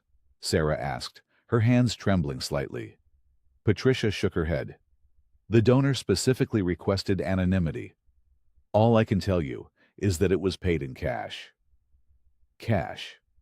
Sarah thought of the dinner last night, the way Jack had asked detailed questions about Emma's recovery, how Pete and Hank had exchanged looks when she mentioned worrying about the hospital bills. "Ms. Carter?" Patricia's voice broke through her thoughts. "Are you all right?" Sarah realized there were tears streaming down her face. "Yes, I just wasn't expecting this." Patricia handed her a tissue. "It's wonderful news. Emma can focus completely on healing now." Sarah nodded, unable to speak. The weight that had been crushing her for weeks had suddenly lifted, leaving her dizzy with relief and amazement. "I'll print you a receipt showing the zero balance," Patricia said, typing again. "For your records." As the printer hummed to life, Sarah sat stunned, imagining rough hands counting out cash, leather-clad bikers pooling their money together. Men the town feared and judged, secretly performing an act of kindness that would change her life forever. Sarah left the hospital in a daze, clutching the zero balance statement in her hand. The paper trembled between her fingers as she walked to her car. Something didn't add up. The bills had totaled more money than she would make in a year. Who would pay that kind of money for a stranger? But deep down, Sarah knew they weren't strangers anymore. The afternoon sun warmed her face as she sat in her car, thinking. She needed to know for sure. With a deep breath, she started the engine and headed toward the only place she might find answers. Miller's Auto Shop sat at the edge of town, a weathered building with faded lettering and the distant sound of metal against metal. She'd seen the motorcycles parked there often enough to know this was where Jack's friends gathered when they weren't riding. Sarah parked across the street, working up her courage. 3 motorcycles gleamed in the sunlight outside the shop. Through the open garage door, she could see men in grease-stained clothes, bent over an engine. "You can do this," she whispered to herself, stepping out of her car. As she approached, a tall man with a salt and pepper beard looked up. His eyes widened in recognition. "You're Emma's mom," he said, wiping his hands on a rag. It wasn't a question. "Yes, I'm looking for Jack. Or actually," she hesitated, "I'm looking for answers." The man studied her face. "Name's Pete. Jack's not here right now, but come on in." Inside, the shop smelled of oil and metal. 2 other men straightened up from their work, watching her cautiously. "This is Hank and Denny," Pete said, gesturing to them. "Boys, give us a minute." They nodded and stepped outside, leaving Sarah alone with Pete. "I was at the hospital this morning," Sarah said, pulling out the statement. "Someone paid Emma's medical bills, all of them." Pete's expression didn't change, but his eyes softened. "That's so. Was it you? The club, I mean." Pete was quiet for a long moment. "Ma'am, sometimes things happen that don't need explaining." "Please," Sarah said. "I need to know." Pete sighed, leaning against a workbench. "We've got a fund. For emergencies. Club members put in what they can." "But it was thousands of dollars," Sarah said, her voice breaking. "Some of the boys sold things. Bikes, parts. Denny there pawned his dad's watch. Jack." Pete stopped, seeming to consider his words carefully. "Jack what?" Sarah pressed. "Jack was supposed to have surgery next month. Nothing life-threatening. Old injury that gives him trouble. He canceled it, got his deposit back." Sarah felt her knees weaken. She steadied herself against a nearby chair. "Why would you all do this? You barely know us." Pete looked at her with surprising gentleness for such a rough-looking man. "Your little girl didn't think twice before saving Noah. She didn't ask who his daddy was or what club he belonged to." He shrugged. "Sometimes it's just that simple." Sarah stood there, speechless. All those years of struggling alone, of having to be strong for Emma, of facing each challenge by herself. And now these men, whom the town whispered about and feared, had shown more kindness than she'd experienced in years. "I don't know what to say," she finally managed. "You don't have to say anything," Pete replied. "Emma's what matters. She's going to be okay now, right?" Sarah nodded, tears threatening. "Yes, she's going to be okay." Pete nodded once. "Then it was worth it." Sarah drove home in silence, her mind replaying Pete's words. When she reached her small house, the porch Jack had fixed, the roof that no longer leaked, she finally allowed herself to feel the full weight of what had happened. She stepped inside, closed the door behind her, and sank to the floor. The tears came then, unstoppable. She cried for Emma's pain, for her own stubborn pride, for all the times she'd judged people by their appearances. But mostly, she cried because for the first time in years, she wasn't carrying her burdens alone. The kindness of these rough men, Jack delaying his own surgery, Denny selling a family heirloom, all of them pooling their resources, overwhelmed her. Sarah sat on her living room floor, holding the zero balance statement to her chest, and surrendered to the sobs that shook her entire body. That evening, the community center buzzed with tension. Folding chairs filled the room in neat rows, but there was nothing orderly about the mood. Sarah slipped in quietly, taking a seat near the back. She hadn't planned to attend the town meeting, but her neighbor, Mrs. Reynolds, had insisted. "It's about those bikers," Mrs. Reynolds had said earlier, her voice hushed with concern. "Everyone's talking about how they've been hanging around your Emma." Now, sitting in the hard plastic chair, Sarah felt eyes on her. People she'd known for years. The pharmacist who gave Emma lollipops, the librarian who set aside picture books, the teacher who'd sent get-well cards. All watched her with worried expressions. Mayor Wilson called the meeting to order, tapping his microphone. His round face looked unusually serious beneath his thinning hair. Folks, I know we're all concerned about the increasing presence of the motorcycle club in our town, he began, particularly their involvement with the Carter family following the accident. Sarah's face flushed hot. She hadn't expected to be the topic of conversation. Frank Barton, who owned the hardware store, stood up. My wife saw 3 of them bringing groceries to Sarah's house. What are they after? These gangs don't do charity without wanting something. Murmurs of agreement rippled through the crowd. They fixed her roof too, someone added. Makes you wonder what they're expecting in return. Sarah's hands tightened in her lap. The kindness she'd discovered just hours ago was being twisted into something sinister. Mrs. Reynolds stood next, her gray hair bobbing as she spoke. I've read about these motorcycle clubs. They're involved in all sorts of illegal activities. Do we want that influence around our children? Around poor little Emma? More nodding, more concerned glances. I heard Jack Malone was kicked out of his paramedic job. Another voice called out. Can't trust a man like that. Sarah felt her breath catch. That wasn't true. Jack had left his job after losing his daughter. The pain had been too much. Principal Davis stood, adjusting his glasses. I think we should consider the safety of all our children. These men have criminal records. Not all of them, Sarah said, surprised to hear her own voice. The room went quiet as she stood. Jack was a paramedic. He saved lives. Mayor Wilson looked uncomfortable. Sarah, we understand you're grateful because of what happened with Emma, but these men are using your situation. They're looking for respectability, trying to clean up their image by helping you. That's not true, Sarah insisted, her voice stronger now. They've never asked for anything. They don't even want credit. Frank Barton shook his head. Sarah, you don't understand how these gangs operate. They're dangerous men. They paid Emma's hospital bills, Sarah said, the words tumbling out before she could stop them. The room went silent. All of it? Someone finally asked. Every penny, Sarah confirmed. They sold their belongings. Jack even canceled his own surgery to help us. For a moment, doubt flickered across some faces. Then Sheriff Parker stood up, his uniform crisp and authoritative. I've dealt with these clubs before, he said gravely. This is how they work their way into communities.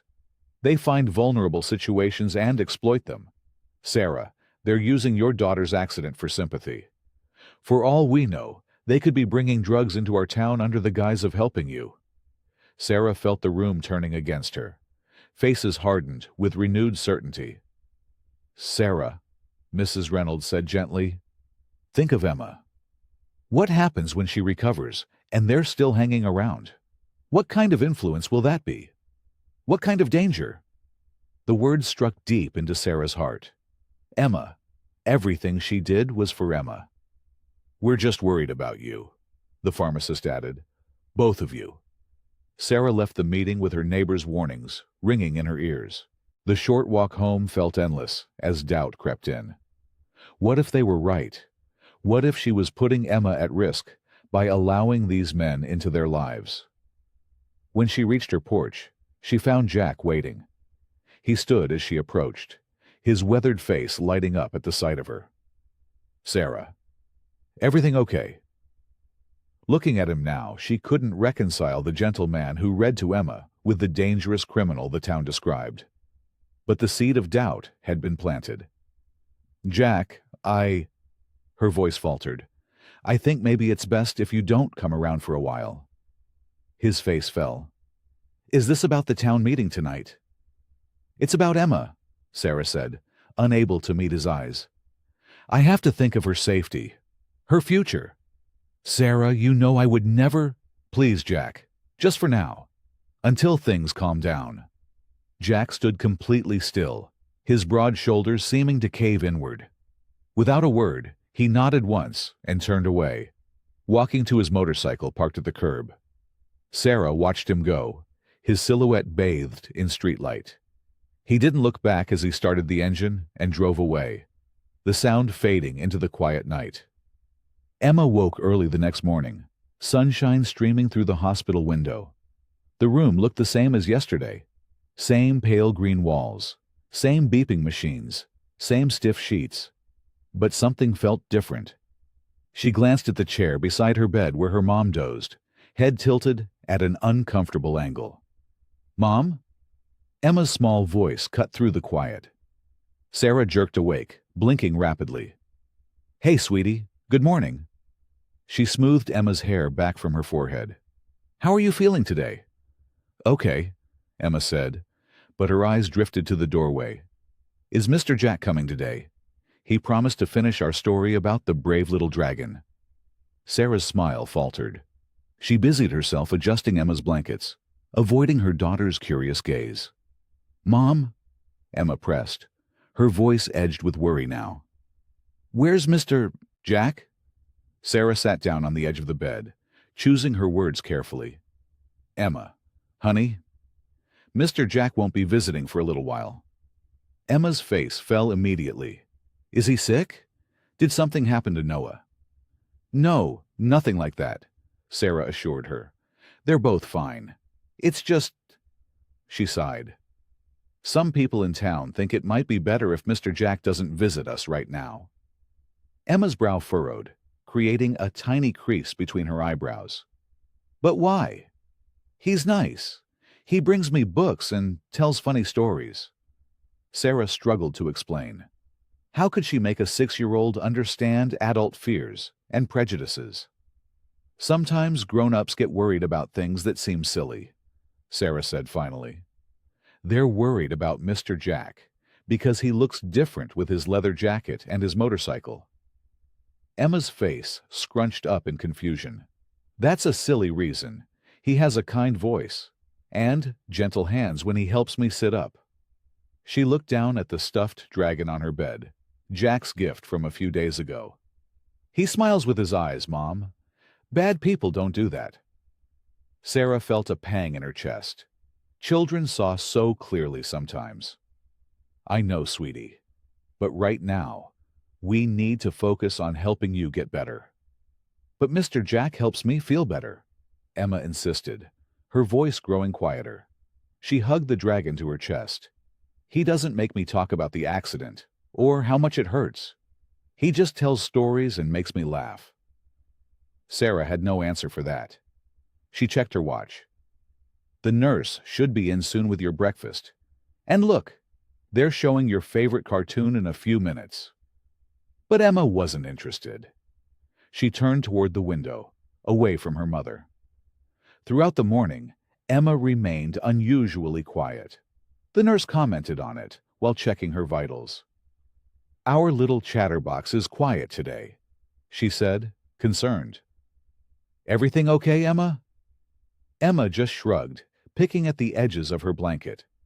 By lunchtime, the change was unmistakable. When the physical therapist arrived for their session, Emma went through the exercises mechanically, without the determination she'd shown before. There were no jokes, no stories about what she'd do when she could walk again. "She's having an off day," Sarah explained, but the worry gnawed at her. In the afternoon, Emma's teacher visited with cards from her classmates. Usually, Emma loved hearing messages from her friends, but today, she just nodded politely as each card was read, barely glancing at the colorful pictures. "Thank you," she said quietly, setting the stack aside without her usual excitement. When Dr. Bennett came for his evening rounds, he frowned at Emma's chart. "Her pain levels are up today," he noted, "and her appetite is down." "She's just tired," Sarah said quickly. The doctor gave her a knowing look. "Physical healing is only part of recovery, Mrs. Carter. Emotional well-being matters too." After he left, Sarah sat beside Emma's bed, watching as her daughter stared out the window. The stuffed dragon remained clutched in her small hands, her fingers absently stroking its fuzzy ears, the way Jack had shown her. "Do you want me to read you a story?" Sarah offered, reaching for the book Jack had left behind. Emma shook her head. "It's not the same," she whispered. "He does all the funny voices." As evening fell, Emma grew more withdrawn. When a nurse brought in dinner, she barely touched it. The brightness that had begun returning to her eyes had dimmed. Even when her favorite show came on TV, she watched without interest. "Mom?" Emma asked as Sarah tucked her in for the night. "Did I do something wrong? Is that why Mr. Jack doesn't want to see me anymore?" "No, baby," Sarah said quickly, her heart breaking. "You didn't do anything wrong at all." Emma nodded, but her eyes remained sad. She turned away, curling around her dragon, shoulders slumped under the weight of loss she didn't understand. 3 days had passed since Jack's last visit. The morning sun filtered through the hospital blinds, casting striped shadows across Emma's bed. The physical therapist, Ms. Rivera, stood at the foot of the bed with her usual cheerful smile. "Ready to try standing again today, Emma?" she asked, adjusting the walker positioned near the bed. Emma nodded without enthusiasm. Gone was the determined little girl who had proudly counted each step just a week ago. Now she moved mechanically, her motions listless as she swung her legs over the edge of the bed. "That's it," Ms. Rivera encouraged. "Remember what we practiced." Sarah watched from the corner, her stomach nodding as Emma winced through the pain. The doctors had said Emma was making good physical progress, but anyone could see something was missing.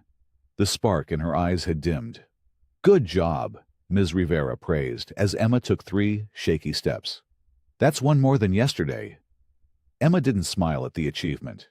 She simply nodded and asked, "Can I sit down now?"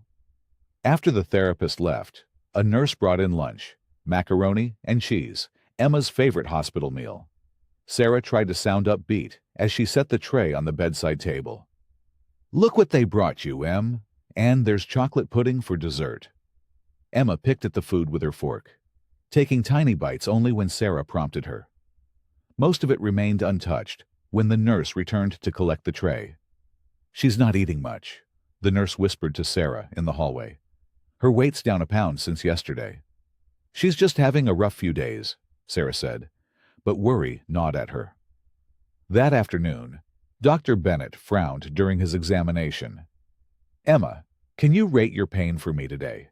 Remember our scale. 1 is almost no pain. 10 is the worst pain ever."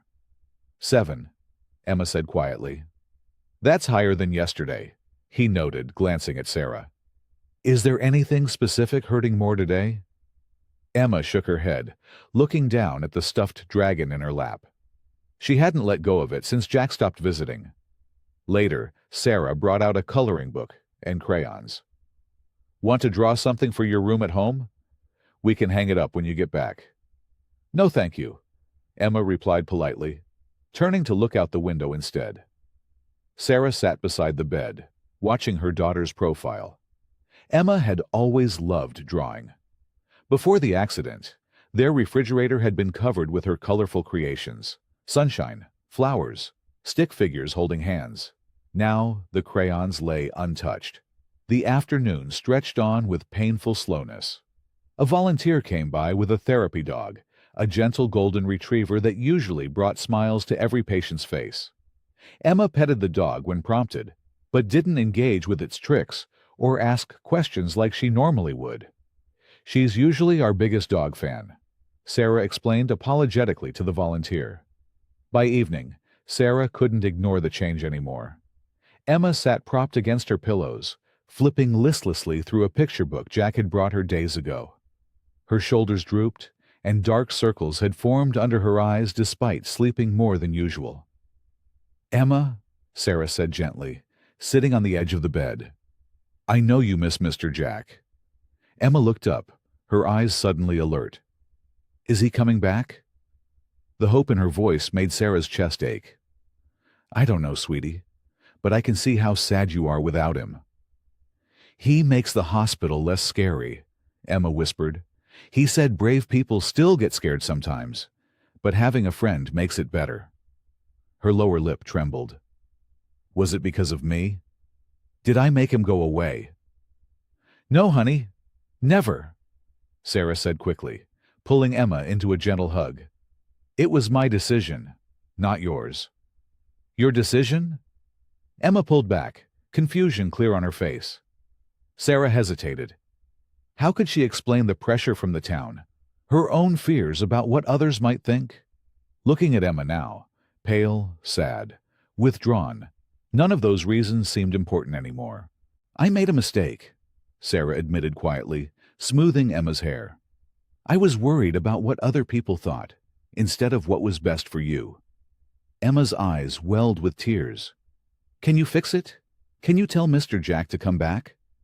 Sarah looked at her daughter, really looked at her. The physical injuries were healing, but Emma's spirit was fading before her eyes. No amount of well-meaning town concern could justify that. I'm going to try, Sarah promised, making her decision. I'm going to try. The evening wrapped around the hospital like a thick blanket. Outside Emma's window, streetlights flickered on one by one, creating tiny islands of light in the growing darkness. Sarah sat in the chair beside Emma's bed, reading aloud from a children's book about animals. Her voice was gentle, but tired, after another long day. Emma wasn't listening.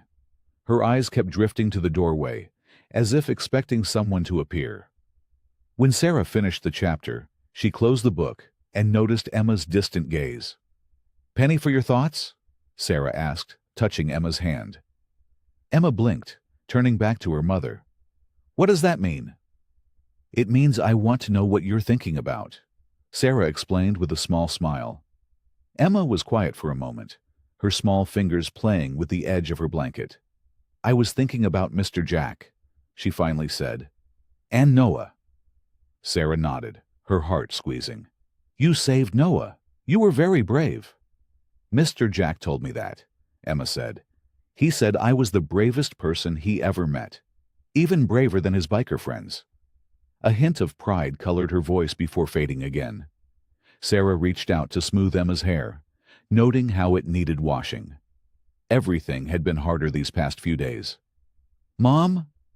Emma's voice was small, but suddenly very clear. Yes, sweetheart. Why did you make Mr. Jack go away? The question hung in the air between them. Sarah had been dreading this conversation, had been hoping somehow to avoid it entirely. People in town were worried. She began carefully. They thought maybe Mr. Jack and his friends weren't good people to be around. Emma frowned. But they are good. They fixed our steps, and our roof, and Mr. Jack reads to me. I know that now, Sarah admitted. Sometimes grown-ups make mistakes too. Emma looked down at her stuffed dragon, the one Jack had brought her. She squeezed it close to her chest, before looking up with surprising clarity in her eyes. When I saw Noah about to get hurt, I had to help him, she said. I didn't think about it. I just did it. I know, baby. Mr. Jack said I didn't let Noah fall. Emma's voice grew stronger. So we shouldn't let Mr. Jack fall either. Sarah stared at her daughter, struck by the simple wisdom in those words. Out of the mouth of babes, her own mother would have said. What do you mean? Sarah asked, though she felt she already knew. Mr. Jack is sad now. He's falling inside. Emma placed a hand over her heart. He already lost his little girl. And now he lost me too. Sarah's eyes filled with tears. How do you know about his daughter? He told me. He said I remind him of her. That's why he likes to read to me. Emma clutched her dragon tighter. He said sometimes people look scary on the outside when they're just sad on the inside. Sarah wiped at her eyes, overwhelmed by her 6-year-old's perception. While she had been worrying about what the town thought, Emma had been seeing straight to the heart of things. Mr. Jack didn't let me fall that day, Emma continued. He takes care of me, and his friends take care of you, even when you don't see them doing it. The truth of Emma's words sank deep into Sarah's heart. She thought of the fixed roof, the groceries that appeared when the fridge was empty, the paid medical bills, all done without asking for thanks, without wanting recognition. And what had she done in return? pushed away the one person who brought joy to her daughter's recovery, all because of whispers and sideways glances from people who hadn't bothered to actually know Jack. "You're right, Emma," Sarah said, her voice thick with emotion. "We shouldn't let him fall." "Can you fix it?" Emma's eyes were wide and hopeful. "Can you tell him to come back?" Sarah nodded, a weight lifting from her shoulders as she made the decision. "Yes, I'm going to find him tomorrow. I'm going to make this right." For the first time in days, Emma smiled, a real smile that reached her eyes. "Promise?" "I promise," Sarah said, squeezing her daughter's hand. "Some things are more important than what other people think." As Emma settled back against her pillows, looking more peaceful than she had in days, Sarah recognized the full weight of her mistake. She had let fear and judgment cloud what truly mattered: her daughter's happiness and the genuine kindness of a man who had already lost too much. Tomorrow couldn't come soon enough. The morning sun cast long shadows across the cracked pavement as Sarah parked her old sedan a block away from the biker clubhouse. Her hands trembled slightly on the steering wheel. She'd never been here before, had only heard whispered stories about the place where the Hells Angels gathered. The building looked nothing like she'd imagined. It wasn't some dark, menacing fortress, but a weathered cinder-block structure with a metal awning over the entrance. A row of motorcycles gleamed in the early light, parked in neat formation. A hand-painted sign above the door read simply, "Brothers." Sarah took a deep breath and checked her reflection in the rearview mirror. Dark circles underlined her eyes from another night of restless sleep. Emma's words kept echoing in her mind. "He didn't let me fall, Mommy. So we shouldn't let him fall either." "You can do this," she whispered to herself, stepping out of the car. Each step toward the clubhouse felt heavier than the last. What would she say? What if they turned her away? What if Jack refused to see her after how she'd treated him? The questions swirled like autumn leaves in her mind. When she reached the door, Sarah hesitated. The sound of voices and laughter drifted from inside. Normal, everyday sounds. Not the rowdy chaos town gossip had led her to expect. She raised her hand to knock, then lowered it again, courage failing. An older man with a gray beard emerged suddenly from around the corner, startling her. "Can I help you?"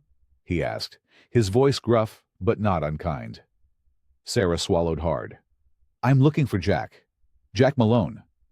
The man studied her face, recognition dawning in his eyes. "You're Emma's mom." Sarah nodded, surprised he knew who she was. "Wait here," he said, disappearing inside. The seconds stretched into minutes as Sarah waited, shifting her weight from one foot to another. A part of her wanted to run back to her car and forget this whole idea. But Emma's face kept her rooted to the spot.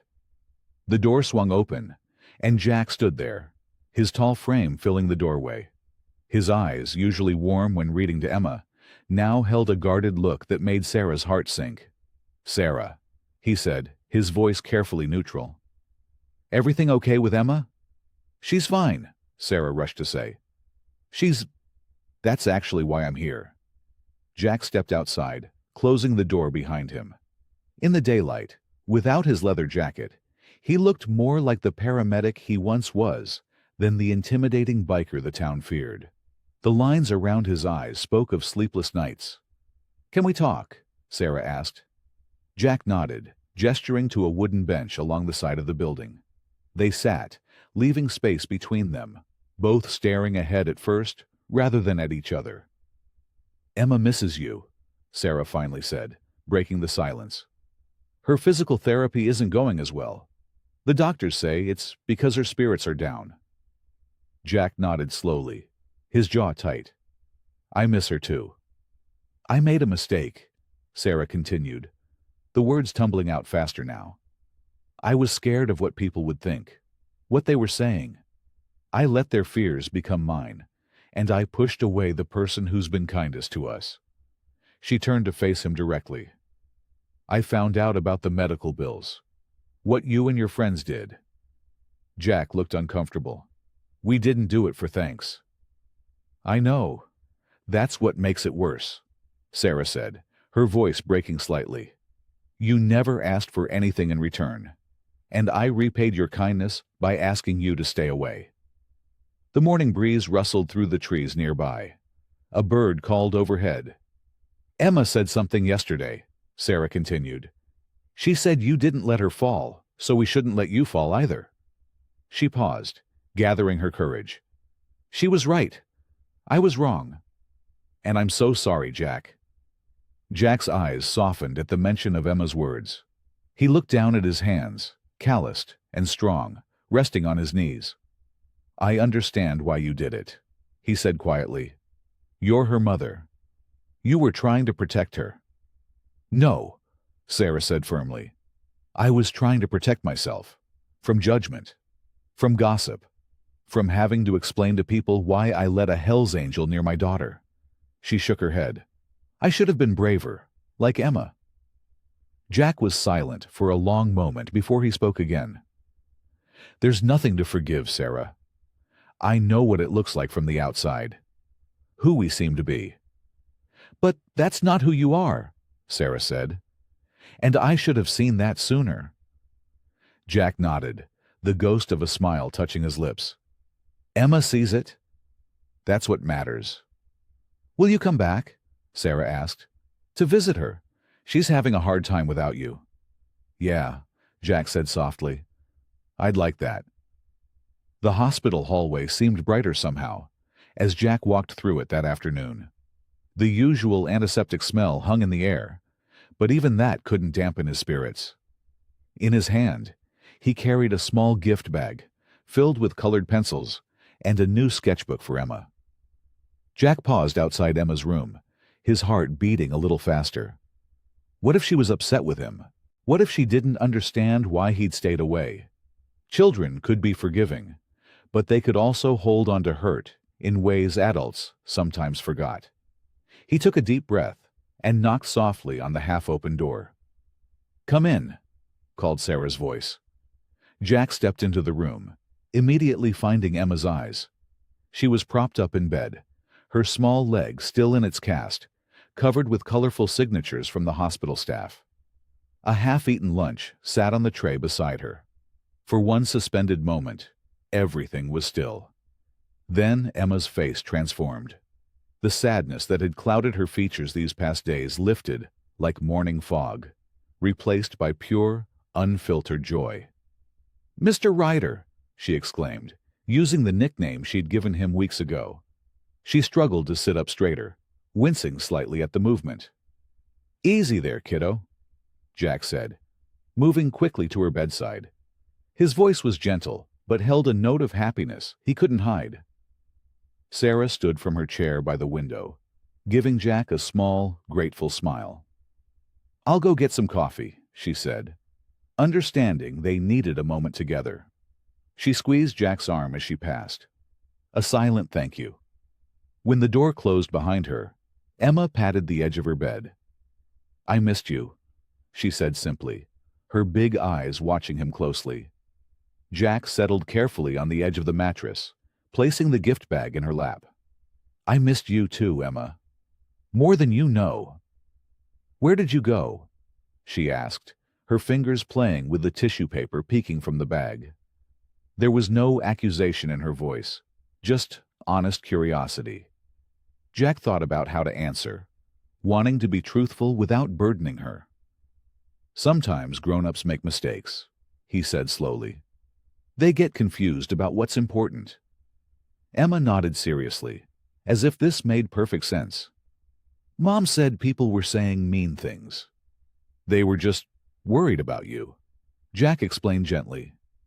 But you're not scary, Emma said, her brow furrowed with genuine confusion. You read me stories, and you know how to make the nurses laugh, and you helped fix our house. Jack felt something tight in his chest, loosen at her words. The world through a child's eyes was so much clearer sometimes. Thank you for that, Emma, he said softly. Now, aren't you going to see what's in the bag? Her face brightened instantly as she pulled out the sketchbook and colored pencils, running her fingers over the smooth cover. "It's beautiful." "I thought maybe we could draw together," Jack suggested. "I'm not very good, but you could teach me." Emma giggled, the sound like music in the sterile hospital room. "You can't be worse than Dr. Phillips. He tried to draw a dog on my cast, but it looked like a potato with legs." Jack laughed, a real laugh that came from deep in his chest. It felt good, like something long frozen was finally thawing. They opened the sketchbook together, and Emma began showing him how she liked to draw flowers and clouds. Her small hand guided his much larger one, teaching him how to make simple shapes. Jack listened intently to every word, as if her instructions on drawing daisies were the most important lesson in the world. When Sarah returned 20 minutes later, she found them with heads bent together over the sketchbook, Jack's large frame hunched carefully beside Emma's small one. Emma was laughing at Jack's attempt at drawing a cat, while he pretended to be offended. "It's supposed to be fluffy, not square," Emma insisted, her eyes sparkling with merriment. "Well, maybe it's a box cat," Jack replied with mock seriousness. The sound of Emma's laughter filled the room, bright and healing. Sarah leaned against the doorframe watching them.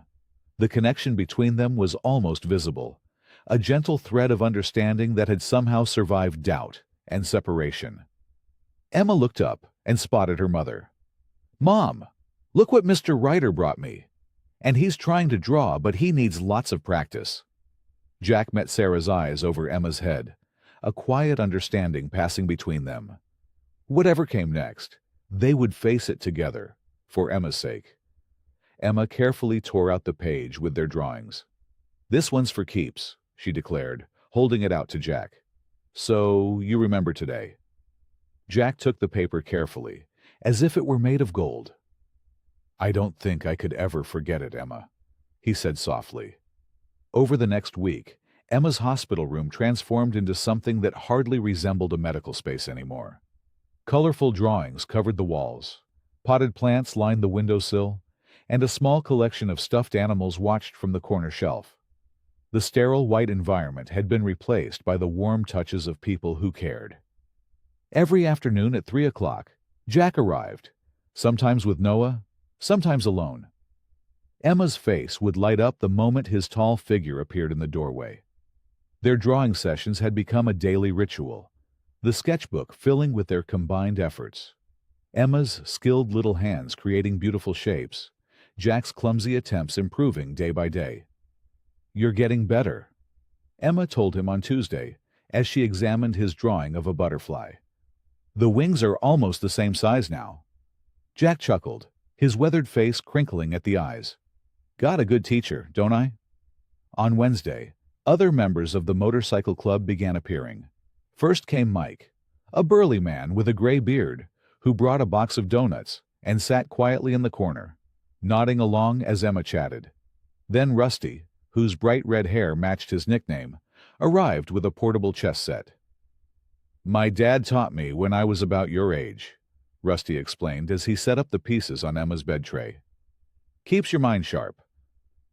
Emma frowned with concentration as she learned where each piece could move, her small fingers carefully handling the wooden knights and pawns. By Thursday, Emma's physical therapy sessions had gained an audience. Dr. Reeves, her therapist, raised an eyebrow at the leather-clad men who lined the hallway outside the therapy room, but she said nothing as Emma worked harder than ever before. "Look at me!" Emma called out as she managed 5 steps with her walker, her injured leg bearing more weight than it had previously. 3 bikers applauded from the doorway, their massive hands creating thunderous applause that echoed down the corridor. Sarah watched all of this with growing amazement. The men who had seemed so intimidating weeks ago now filled her daughter's days with encouragement and gentle humor. They respected hospital rules, spoke softly around other patients, and always made sure to clean up after their visits. Several nurses had even started saving cookies from the cafeteria for Emma's crew, as they'd begun calling them. Friday brought an important milestone. Dr. Phillips examined Emma's leg and announced she could begin practicing without the walker, using just crutches. "You've healed remarkably well," he told her, making notes on his clipboard. "Much faster than we expected." Emma beamed with pride. "It's because I have lots of helpers." That afternoon, Jack brought a surprise, a small silver charm in the shape of a motorcycle. "For your bracelet," he explained, pointing to the thin chain around Emma's wrist that already held two charms, a butterfly from her mother and a star from her teacher who had visited the previous week. Emma held it up to the light, watching it sparkle. "It's beautiful. Will you put it on for me?" Jack's large fingers worked carefully with the tiny clasp, his brow furrowed in concentration. When he finished, Emma shook her wrist gently, making the charms jingle. "Now you're always with me," she said simply. Saturday morning dawned bright and clear. Emma woke early, filled with determination. Today was the day she had decided she would try walking without any support. No walker, no crutches. She hadn't told anyone except Jack, who had promised to be there. When he arrived, the therapy room was ready. Dr. Reeves stood by with Sarah, both looking nervous but supportive. To Emma's delight, 5 members of the motorcycle club had also gathered, standing respectfully against the back wall. "Ready?" Jack asked, kneeling down to Emma's eye level as she sat in her wheelchair at one end of the padded path. Emma nodded, her small face serious. "Ready." With careful movements, she pushed herself up from the chair. For a moment she stood holding onto Jack's hands, her legs trembling slightly with the effort. Then, with a deep breath, she let go. One step. Her good leg moved forward confidently. A second step. Her injured leg followed, bearing her weight without buckling. A third step. The room held its collective breath. Emma took a fourth step, then a fifth. Her arms stretched out for balance but touching nothing, supporting herself entirely on her own 2 feet. "I'm doing it!" she exclaimed, her face glowing with triumph. A chorus of cheers erupted around her. Sarah covered her mouth, tears streaming down her face. Jack remained kneeling where Emma had left him, his eyes shining with emotion. The bikers applauded thunderously, their deep voices calling out encouragement. Emma took 3 more steps before reaching Dr. Reeves, who steadied her with gentle hands. The little girl turned back toward the room, her smile radiant with accomplishment and joy. Word traveled fast in small towns. By Sunday morning, the story of Emma's first steps had spread through the community like wildfire. It started with a nurse who had witnessed the moment and told her husband over dinner. He mentioned it to his bowling team the next morning. By lunchtime, the owner of the corner cafe had heard 3 different versions of the story.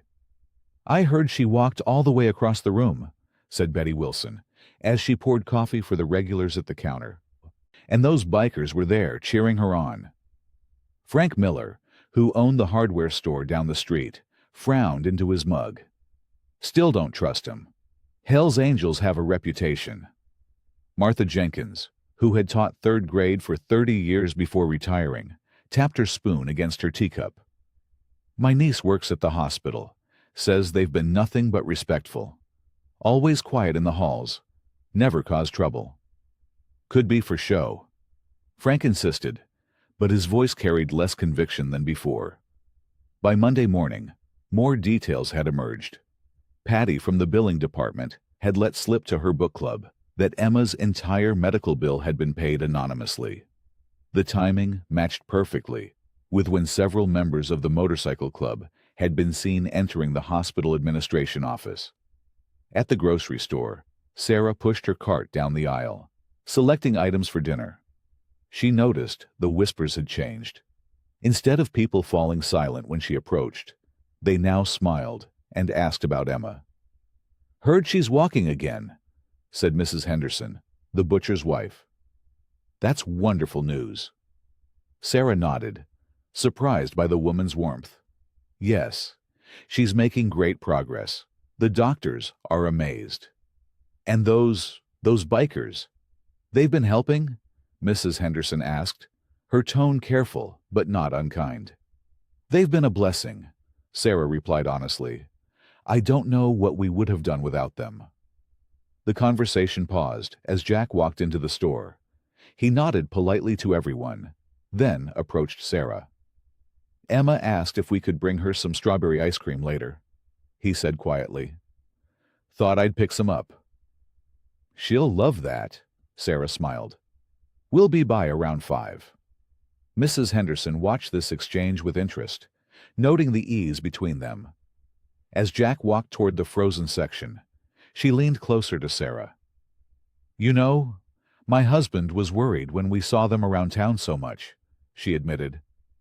But that tall one, Jack, is it? He helped Mr. Peters change his flat tire last week. Wouldn't take a penny for it. On Tuesday, the town's weekly newspaper ran a small feature about Emma's recovery. The reporter had interviewed Dr. Phillips, who praised the remarkable community support that had contributed to the child's healing. Though the bikers weren't mentioned by name, a photo showed Emma standing with her mother outside the hospital, with Jack's tall figure visible in the background. By Wednesday morning, something had shifted in the town's collective attitude. At the diner where Sarah worked part-time, customers left larger tips than usual and asked about Emma. The manager, who had been skeptical about Sarah's new friends, offered to hold her job until she was ready to return. Take all the time you need with your girl, he said gruffly, and tell those friends of yours they get half-price breakfast anytime they come in. That afternoon, Mayor Thompson stopped by the hospital himself. He arrived just as Emma was finishing her therapy session, Jack waiting patiently outside the door. Heard our town hero is getting better, the mayor said, extending his hand first to Sarah, and then, after only a moment's hesitation, to Jack. The town council is discussing putting in better safety features at that intersection where the accident happened. Jack nodded. Good idea. Been meaning to bring that up myself. The mayor seemed surprised by Jack's calm, articulate response. Perhaps you'd like to attend our next meeting. We could use input from different perspectives. As the mayor left, an elderly woman who had been visiting her husband in the next room approached Sarah in the hallway. I've been watching for days now, she said softly. The way these men care for your daughter. I was wrong about them. Many of us were. Sarah squeezed the woman's hand gently. Emma always says everyone has good inside them.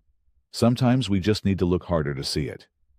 The morning sun cast a golden glow through the hospital room window as Sarah folded Emma's pajamas and tucked them into a small pink backpack. After weeks in the sterile white room, today was finally the day. Emma was going home. Mom, can I wear my special shirt?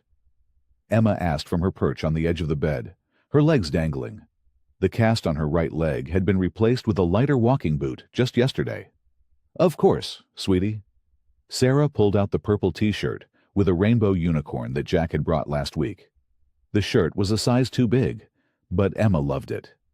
Sarah helped Emma change, noticing how her daughter's movements were becoming more confident each day. The bruises that had once covered her small body had faded to light yellow shadows. Only the walking boot remained as evidence of her ordeal. Do you think Mr. Ryder will visit us at home?